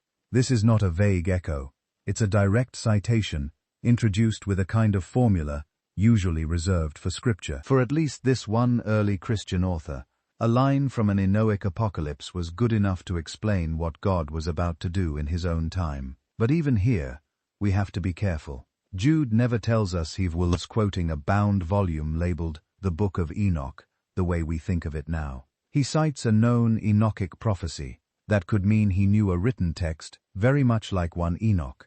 It could also mean he was drawing on an oral tradition that circulated similar material. The wording is so close to Ethiopic 1 Enoch that most scholars think some written form lay behind it. Still, its influence and citation, not an explicit statement of canon.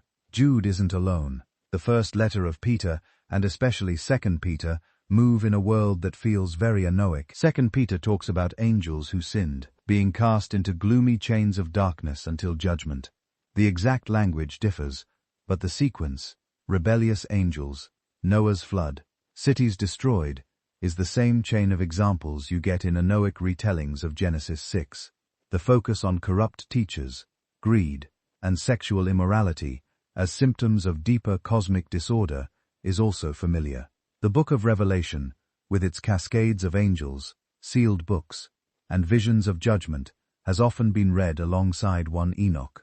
There are clear thematic resonances, heavenly journeys, cosmic books recording human deeds, the final opening of those books in a courtroom-like scene, the image of rivers, mountains, and stars responding to divine verdicts, feels at home in a neck universe. But resonance is not proof of direct borrowing. It may tell us that the same apocalyptic atmosphere that produced Enoch was also saturating early Christian imagination. Authors like John of Patmos and the writers of Jude and to Peter seem to breathe the same air as the Enochic scribes, even if we cannot always trace a clear line from one text to another. What we can say with some confidence is this: early Christians found Enochic themes useful for thinking about evil powers and final judgment. where later Christian theology will often explain sin primarily in terms of Adam and the fall. Many Second Temple Jews used the Watcher story to talk about why the world feels invaded, why violence, forbidden knowledge, and corrupted desire seem to have a non-human edge. Early Christians inherit both strands, and in some places, the Enochic one comes through strongly. Jude's world is full of dreamers who defile the flesh, reject authority, and slander glorious ones. That language of celestial beings, blasphemy, and chains of darkness fits neatly with Enoch's account of angels who left their proper place, shared forbidden secrets, and were bound to await judgment. For communities of Jesus followers, trying to explain why oppression continued, why empire still crushed the poor, why religious leaders could be corrupt, a Noahic myth offered a framework. The world was not just morally off, it was wounded by a primeval rebellion that mixed heaven and earth in all the wrong ways. Judgment, then, was not only about individual souls. It was about God finally cleaning up a cosmic mess that began long before Rome. At the same time, Christian writers didn't treat Enoch uniformly, and they did not all treat it as scripture. In some regions, the book, or at least major portions of it, remained well known. Church fathers writing in Greek and Latin occasionally mentioned Enoch by name. Tertullian, a North African theologian in the late 2nd and early 3rd century, is a famous example. He clearly knows the Watcher story from a Noahic tradition, and at one point defends the book's authority, arguing that it was rejected by some Jews, but ought to be respected by Christians, especially given Jude's citation. Yet, even Tertullian admits that many in his own day do not accept Enoch as canonical. He is arguing against a trend, not describing a consensus. Other writers are more cautious. But Origen, an influential scholar from Alexandria and later Caesarea, seems to know Enochic material, and treats parts of it as edifying, but he does not list it among the books recognized in the scarce churches he serves. Later figures like Augustine are much more skeptical by his time in the Latin. West Enoch is usually treated as non-canonical, sometimes as suspect. The situation in the East is more varied.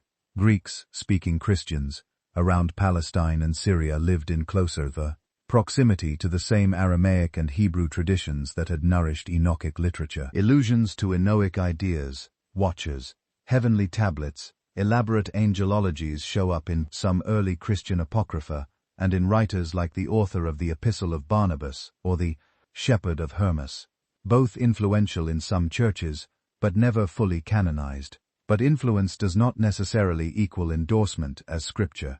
Many early Christian communities seem to have treated Enoch the way later readers treat respected theological books, full of insight, occasionally quoted, but not placed on the same level as the law, the prophets, and the emerging collection of apostolic writings. And that emerging collection is the key. As the first generations of Jesus followers passed away, the question of which writings carried binding authority became sharper. Gospels attributed to apostles or their close companions, letters from Paul, accounts of apostolic acts. These texts were tied directly or indirectly to named eyewitnesses and founders. Enoch, by contrast, was anchored in a different kind of authority. The venerable patriarch taken up to heaven, that had worked in Second Temple Judaism, where ancient figures like Enoch, Moses, and Ezra could all be turned into scribal heroes in later works. But in Christian circles, gradually the criterion shifted. Texts that could plausibly be traced to the apostles, or at least to the apostolic age, rose in status.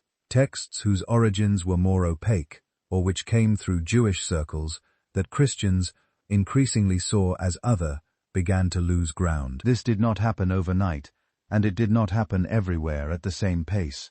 Some local lists of Christian scriptures from the 2nd and 3rd centuries are flexible, including books that were later excluded, and omitting some we now consider central. Enoch appears on very few of these lists, and when it does enter the conversation, it is usually on the edge, recommended for private reading, valued as a witness, or dismissed as unreliable. The result is a kind of strange respect. Noahic myths continue to shape how Christians talk about angels, demons, and the deep roots of evil. The imagery of bound spirits, of gloomy chains, of books opened in judgment, all of this flows easily into sermons, hymns, and later apocalyptic literature. Yet the book that carried those myths is rarely granted a seat at the main table. As bishops and councils begin to speak more clearly about Old and New Testaments, about books to be read in church and books to be left aside, the gravitational pull of apostolic authorship grows. Enoch's authority, rooted in an antediluvian figure and cherished in some Jewish and fringe Christian circles, does not quite fit in the Greek and Latin mainstream. It slowly drifts outward, influential but unofficial. In a few Eastern traditions, and in Ethiopia especially, it will be treated very differently. There it will not just be quoted. It will be bound into the Bible itself and read as scripture. To understand how Enoch could fall out of favor in some Christian regions and at the same time become canon in others, we have to look more closely at how canon is actually made, who decides on what grounds, and why some beloved books end up on the wrong side of the line. When people talk about the canon, it can sound like a single meeting, a single vote, a single moment when someone slammed a list down on the table and said, "These are the books of the Bible. The rest are out." History is messier than that. Canon in both Jewish and Christian traditions is better understood as a long, uneven process in which communities gradually converge on a shared library of sacred texts. Different regions move at different speeds. Different leaders have different opinions. Some books are accepted early and everywhere. Others hover around the edges for centuries. If you could watch that process in time-lapse, it would look less like a committee and more like a shifting landscape of reading, copying, arguing, and worship. A few patterns do emerge. One has to do with language. In the world that produced Enoch, scripture for most Jews meant texts in Hebrew, sometimes in Aramaic. Later, as Greek became the lingua franca of the Eastern Mediterranean, many Jews read their scriptures in translation, in what we now call the Septuagint. Early Christians inherited that Greek Bible. A book's original language and its translation history mattered. A text that existed primarily in Aramaic, circulating in particular circles, had a different trajectory from one long, embedded in the broader Hebrew or Greek collections.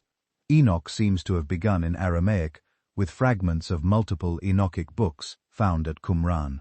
Parts were clearly considered important there, but outside places like Qumran, it never achieved the same universal spread as, say, Isaiah or the Psalms. Another pattern involves authorship, or at least perceived authorship. Ancient Jews and Christians often attach writings to revered figures to give them weight. Moses, David, Solomon, Enoch, Ezra. Modern scholars call this pseudepigraphy. But for ancient communities, the question was less about modern notions of forgery and more about fitting a text into a known sacred storyline. For Christians, over time, this became more focused. Texts linked to prophets and patriarchs remained foundational as part of what they called the Old Testament. But when it came to newer writings, a premium was placed on apostolic connections. Gospels associated with Matthew, Mark, Luke, and John. Letters from Paul, Peter, James, John. Enoch in this environment occupies an odd space.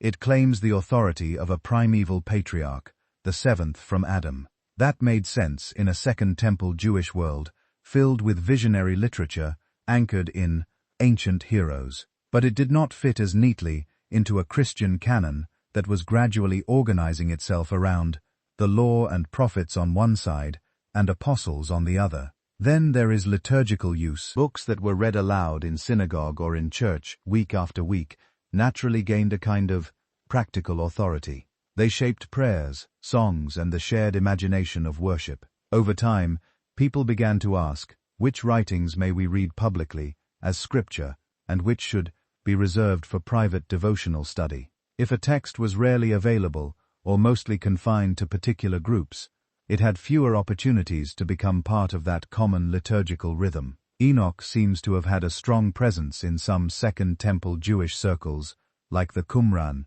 community, and later in some Christian groups. But we have far less evidence of it being used, broadly, in regular public worship in the Greek and Latin churches. That absence matters. Theology also plays a role, though more in practice than as a neat checklist.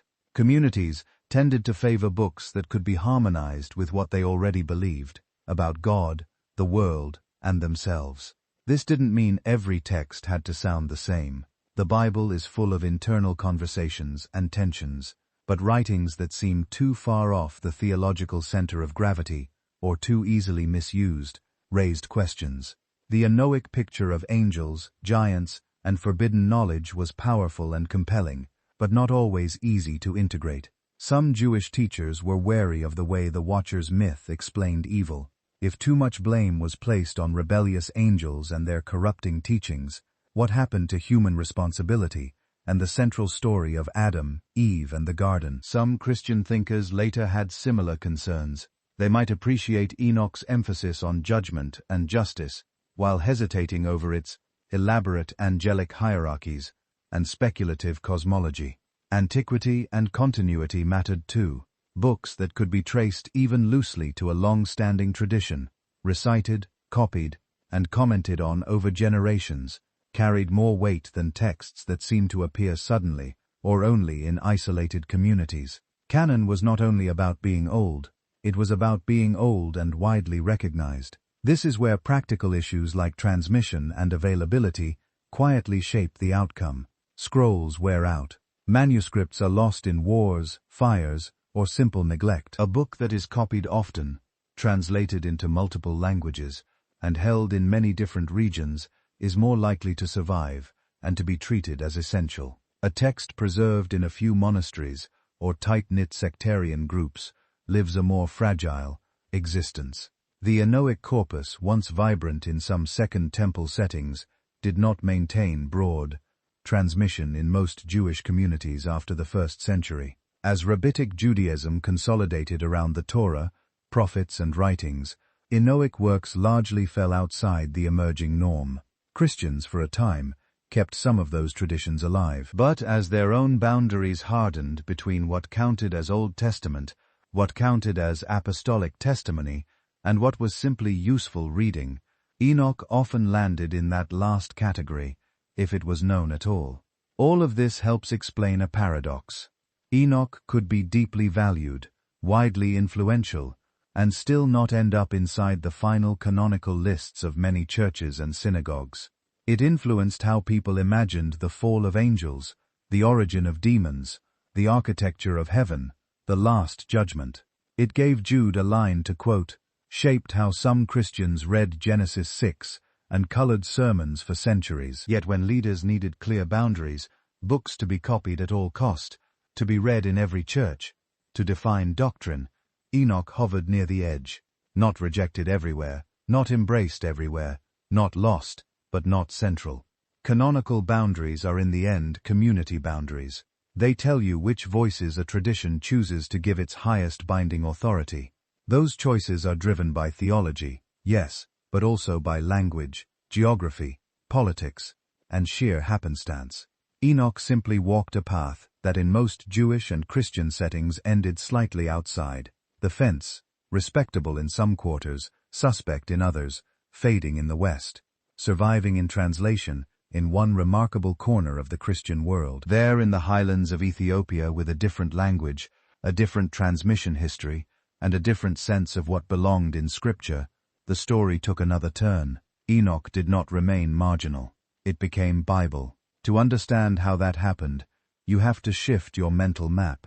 For most of this story, we've been looking at the Eastern Mediterranean, Judea, Galilee, Syria, Egypt, Asia Minor, Greece, Rome, Greek and Latin, rabbis and church fathers, councils and creeds.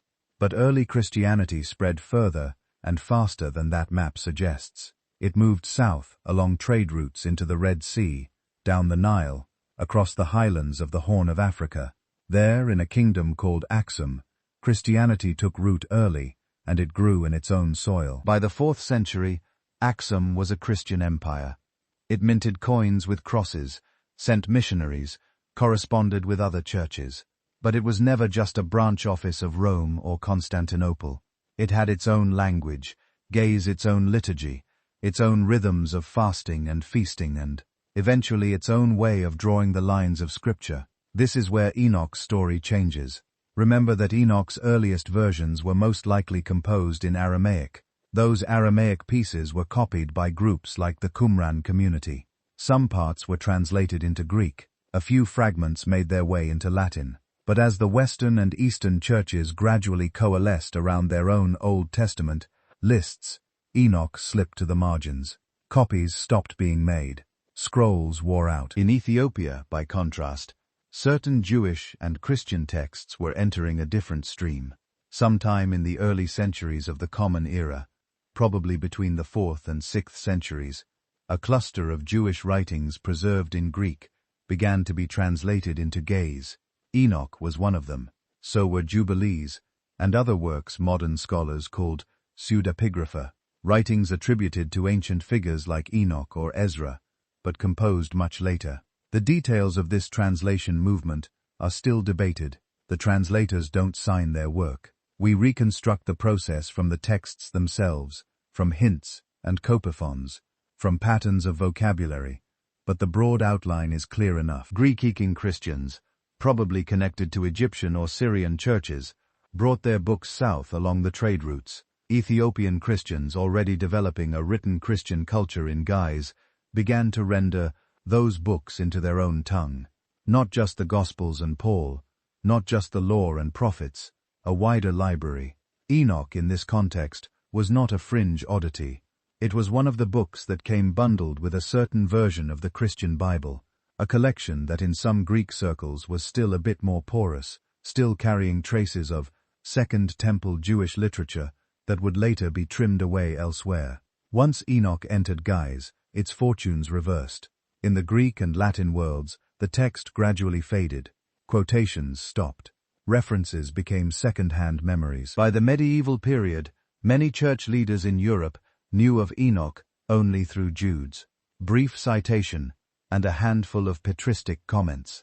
The actual book they were talking about had effectively disappeared from their libraries. In Ethiopia, the opposite happened. Enoch became one of the books that scribes copied, monks memorized, and churches read. It moved from being an imported curiosity to a local inheritance. Over centuries, as Ethiopian Christianity weathered invasions, dynastic changes, and internal reforms, Enoch remained part of that world's scriptural landscape. The form in which it survived there is what scholars today call 1 Enoch, or the Ethiopic Book of Enoch. It's the most complete version we have. 5 major sections from the Book of the Watchers to the Epistle of Enoch. When modern Europeans rediscovered Enoch in the 18th century, they did it by acquiring Gaz, manuscripts from Ethiopian monasteries, and having them translated back into Latin and then into modern European languages. In other words, the text that had helped shape parts of early Judaism and Christianity, then largely vanished from the main Greco-Roman stream, came back into Western scholarship through a Christian tradition that had never considered it lost. Over time, the Ethiopian Orthodox Tewahedo Church did more than just preserve Enoch. It canonized it. Now a canon in Ethiopia as elsewhere is not a single moment or decree. It's a layered reality. Books used in liturgy, books used in teaching, books copied in official codices. But if you look at authoritative Ethiopian canon lists and at the actual practice of which books are bound together and treated as scripture, 1 Enoch is there not as an appendix as part of the Old Testament. This doesn't mean that every village Christian in Ethiopia spends their evenings pondering the Watchers and the Nephilim. As with any tradition, some biblical books loom larger in everyday life than others. Psalms and Gospels tend to shape prayer more than obscure apocalyptic visions. But in terms of status, what may be read as the Word of God in church, what belongs to the official library, Enoch has a place. That produces an interesting contrast. In most Western churches, if you asked whether Enoch is part of the Bible, the answer would be no. In Roman Catholic and Eastern Orthodox lists, it belongs with other extra-canonical writings, important for understanding history and theology, but not itself scripture. In most Protestant traditions, it is even further removed, read mainly by specialists and enthusiasts.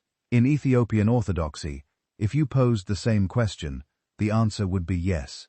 Not because Ethiopia doesn't know what other Christians say, but because its own continuous practice rooted in its own history of translation and worship has drawn the boundary in a different place.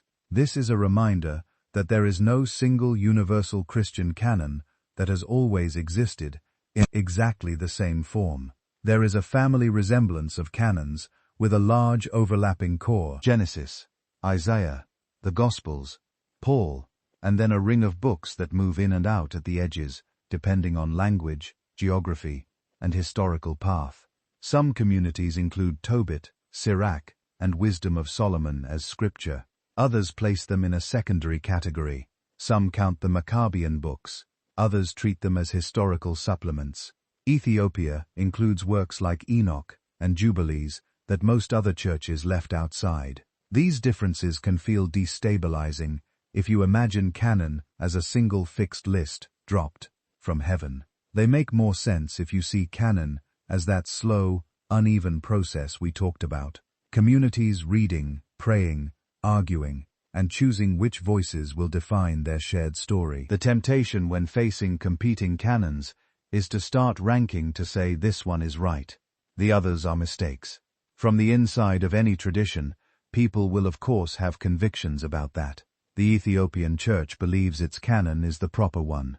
Roman Catholics believe theirs is. Protestants believe theirs reflects the true boundaries. From a historical vantage point, though, you can simply notice that different Christian communities working with different languages and manuscript streams made different decisions about a relatively small set of contested books. Those decisions are not random. They reflect the texts they happened to receive, the theological emphasis they favored, the councils they held, the empires they belonged to or resisted. Ethiopia was never fully folded into the imperial church structures of Rome or Byzantium.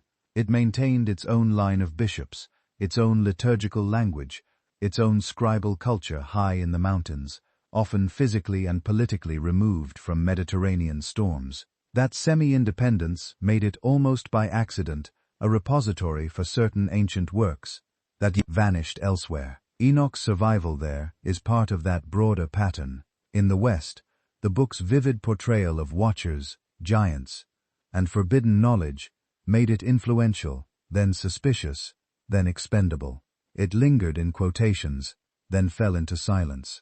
In Ethiopia, it crossed a linguistic bridge from Greek into Ge'ez, and found a home sturdy enough to carry it across more than a millennium. That doesn't prove that one canon is pure and another corrupt.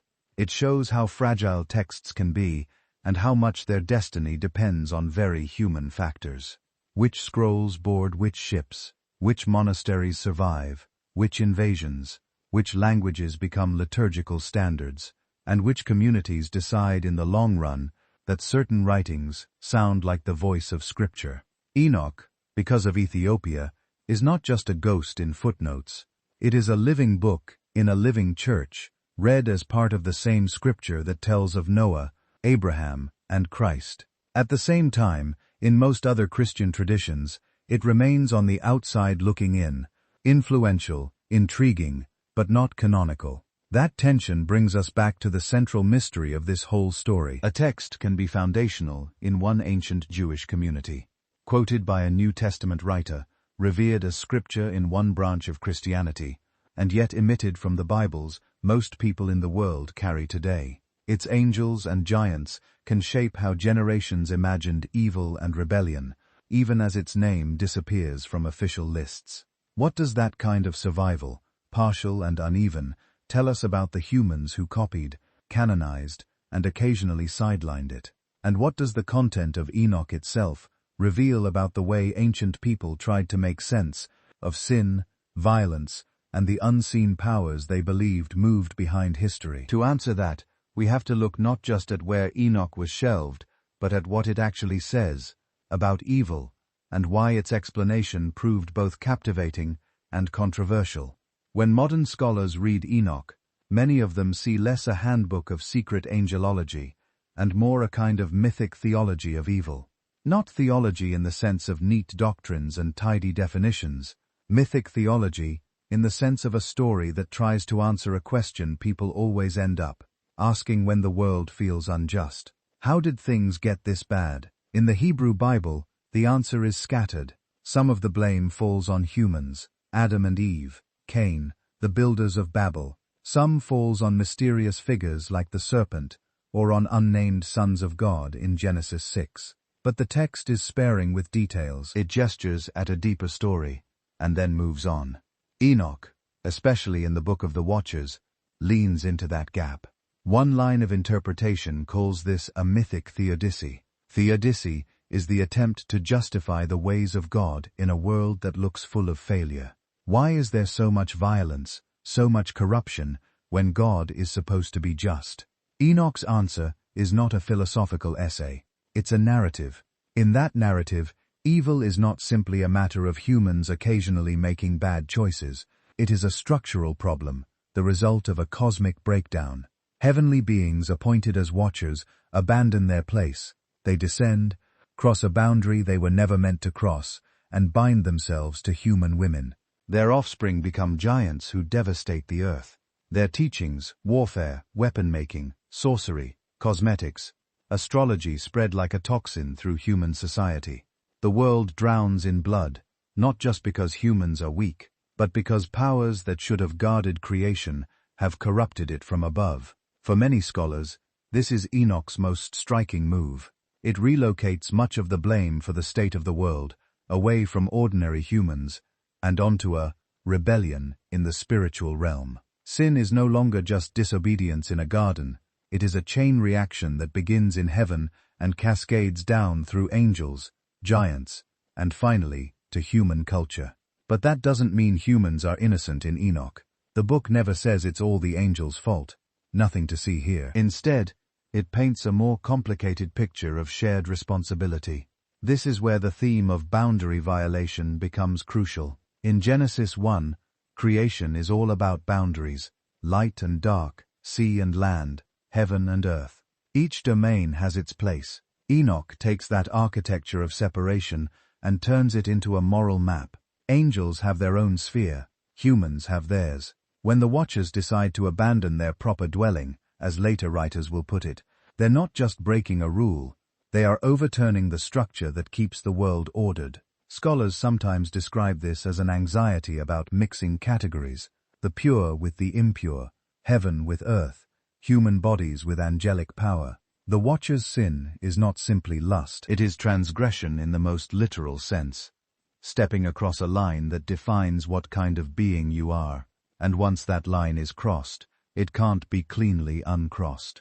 The giants, the Nephilim, embody this confusion. They are hybrids, neither fully human nor fully angelic. They consume more than the earth can sustain. They turn to cannibalism and bloodshed. When they die, their disembodied spirits linger as malevolent forces, plaguing humans as what later traditions will call demons. From this angle, the flood in Enoch is not just punishment, it is an attempt at cosmic cleanup, a reset button pressed because the categories of creation have been fatally blurred. So if you zoom out, the Watcher story becomes a meditation on responsibility at multiple levels. Angels are responsible for staying within their God-given limits. Humans are responsible for how they respond to forbidden knowledge. Leaders, whether supernatural or human, are responsible for the effects their choices have on those below them. When those responsibilities are neglected, the damage spreads far beyond the original crime. Another cluster of scholars reads Enoch as a coded critique of human violence and oppressive power. On this view, the giants with their insatiable appetites and brutal domination start to look, suspiciously, like ancient empires, massive, consuming, trampling weaker peoples underfoot. The forbidden arts, taught by the Watchers, advanced weaponry, military strategy, manipulative charm, become symbols for technologies of control. Enoch then is not just about angels behaving badly. It is about a world where the tools of heaven, knowledge, power, authority, are misused to build systems of exploitation on earth. The myth becomes a mirror held up to the politics of the day. You can hear this social edge in the way the book talks about justice. The Watchers beg for mercy. Enoch is sent to intercede. But the divine response is firm. Mercy has its limits when those in power have turned their gifts into instruments of oppression. Judgment is portrayed not as a divine mood swing, but as a necessary defense of a world being torn apart. That leads into another major theme scholars trace in Enoch: the shaping of demonology and spiritual conflict. Earlier biblical texts rarely lay out a detailed map of supernatural evil. There is a talking serpent. There is the Satan, an accuser in the heavenly court. There are spirits and strange beings at the margins of the text. But the idea of organized ongoing conflict between God and a network of demonic forces is only dimly sketched. Enoch fills that outline in by turning dead giants into restless, hostile spirits. The book offers an origin story for the kind of malign powers later writers will call demons. By portraying the Watchers as teaching humans destructive arts, it explains why evil feels both internal and external, something we choose, but also something that presses on us from beyond ourselves. Later Jewish and Christian demonology will not simply copy Enoch, but the influence is hard to miss. The New Testament's language about principalities and powers, its stories of exorcism, and its references to spirits in prison, all resonate with patterns first systematized in Enoch: cosmic rebellion, imprisoned angels, lingering malevolent forces that distort human life. At the same time, Enoch's universe is not a dualistic battlefield where God and evil are locked in an equal tug-of-war. The cosmic moral order, as Enoch presents it, is still grounded in a single sovereign God. The Watchers can rebel, but they do not dethrone. The giants can devastate, but only for a time. Justice may be delayed, but not indefinitely denied. This is part of what scholars mean when they talk about Enoch articulating a cosmic moral order. The book insists that the universe has a structure, and that structure is ultimately moral. Actions at every level, angelic, human, political, reverberate through that structure. Judgment is the process by which those vibrations are finally brought back into harmony. So where does that leave us? Reading Enoch now, in a very different world. One reason modern readers are drawn to Enoch is obvious. The imagery is intense: fallen angels, secret teachings, giant hybrids, heavenly journeys. It feels like a hidden chapter from a darker, more mysterious Bible. It invites speculation, theories, charts, and timelines. But you don't need to turn it into a coded history of ancient aliens or a suppressed conspiracy to feel its power. In fact, the more sober historical readings tend to find a different kind of fascination.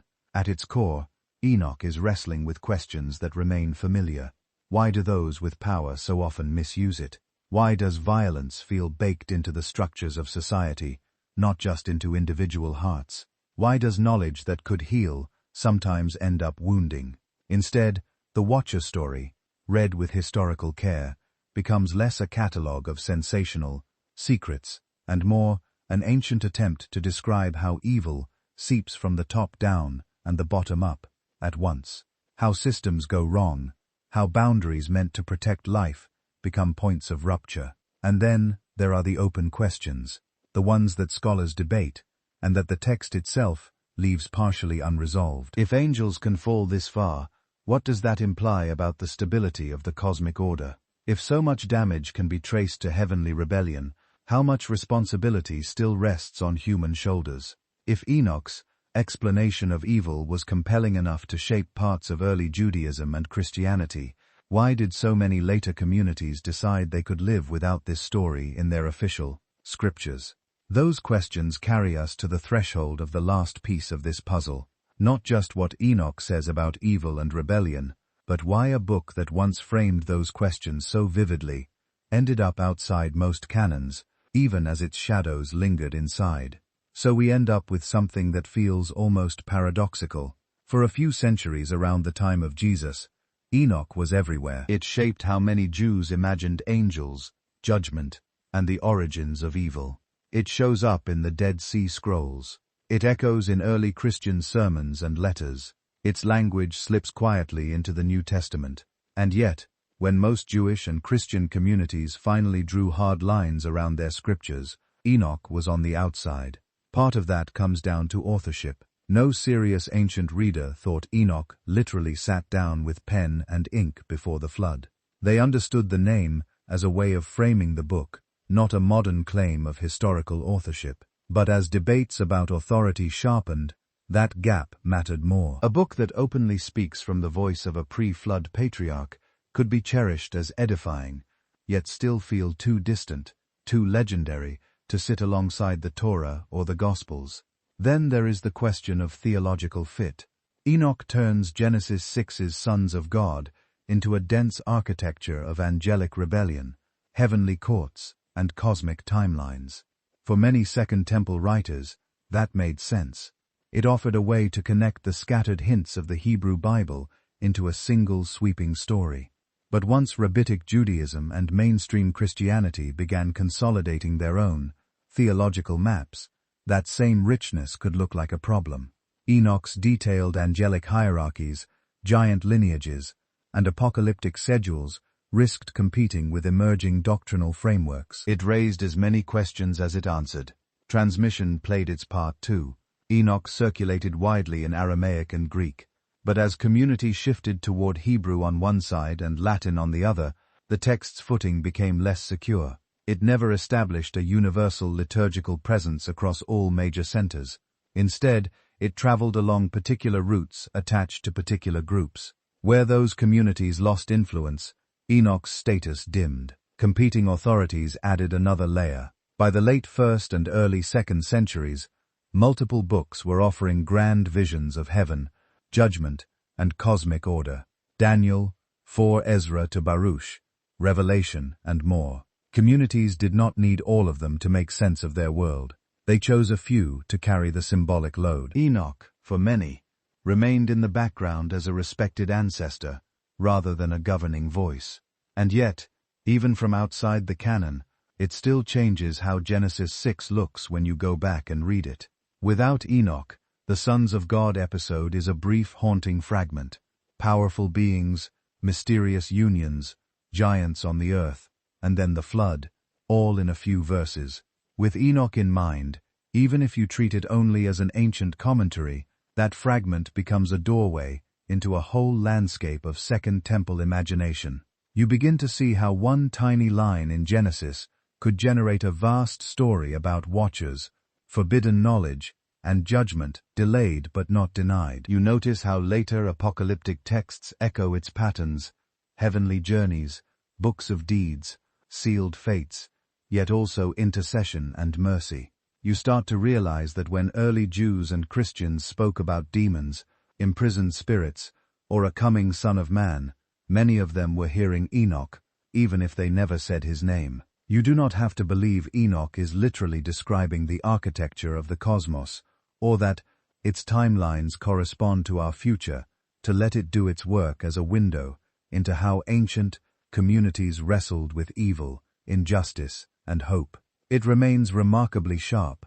It shows a world where people looked at violence, empire, and corruption, and chose to tell a story in which those things are not normal, not inevitable. They are symptoms of a world out of joint, waiting to be set right. And that brings us back to the quiet question underneath the whole mystery. How do communities decide which stories belong in their sacred libraries? Canon formation is not just about excluding the strange. It is also about drawing a circle around a set of texts that a community believes it can live by, pray with, argue over, and hand to its children. Enoch sat close to that circle for a long time. In Ethiopia, it stepped fully inside and stayed. Elsewhere, it hovered at the edge, quoted, alluded to, debated, then slowly shelved. The fact that we're still talking about it suggests that those shelves have never been completely closed. If you've stayed with this journey, tracing angels and giants and lost books through history, you're already participating in the same long conversation about evil, justice, and what it means to imagine a moral universe. If you'd like to keep exploring mysteries like this, you can help more people find them by liking this video, subscribing to the channel, and turning on notifications. I'd also love to hear from you.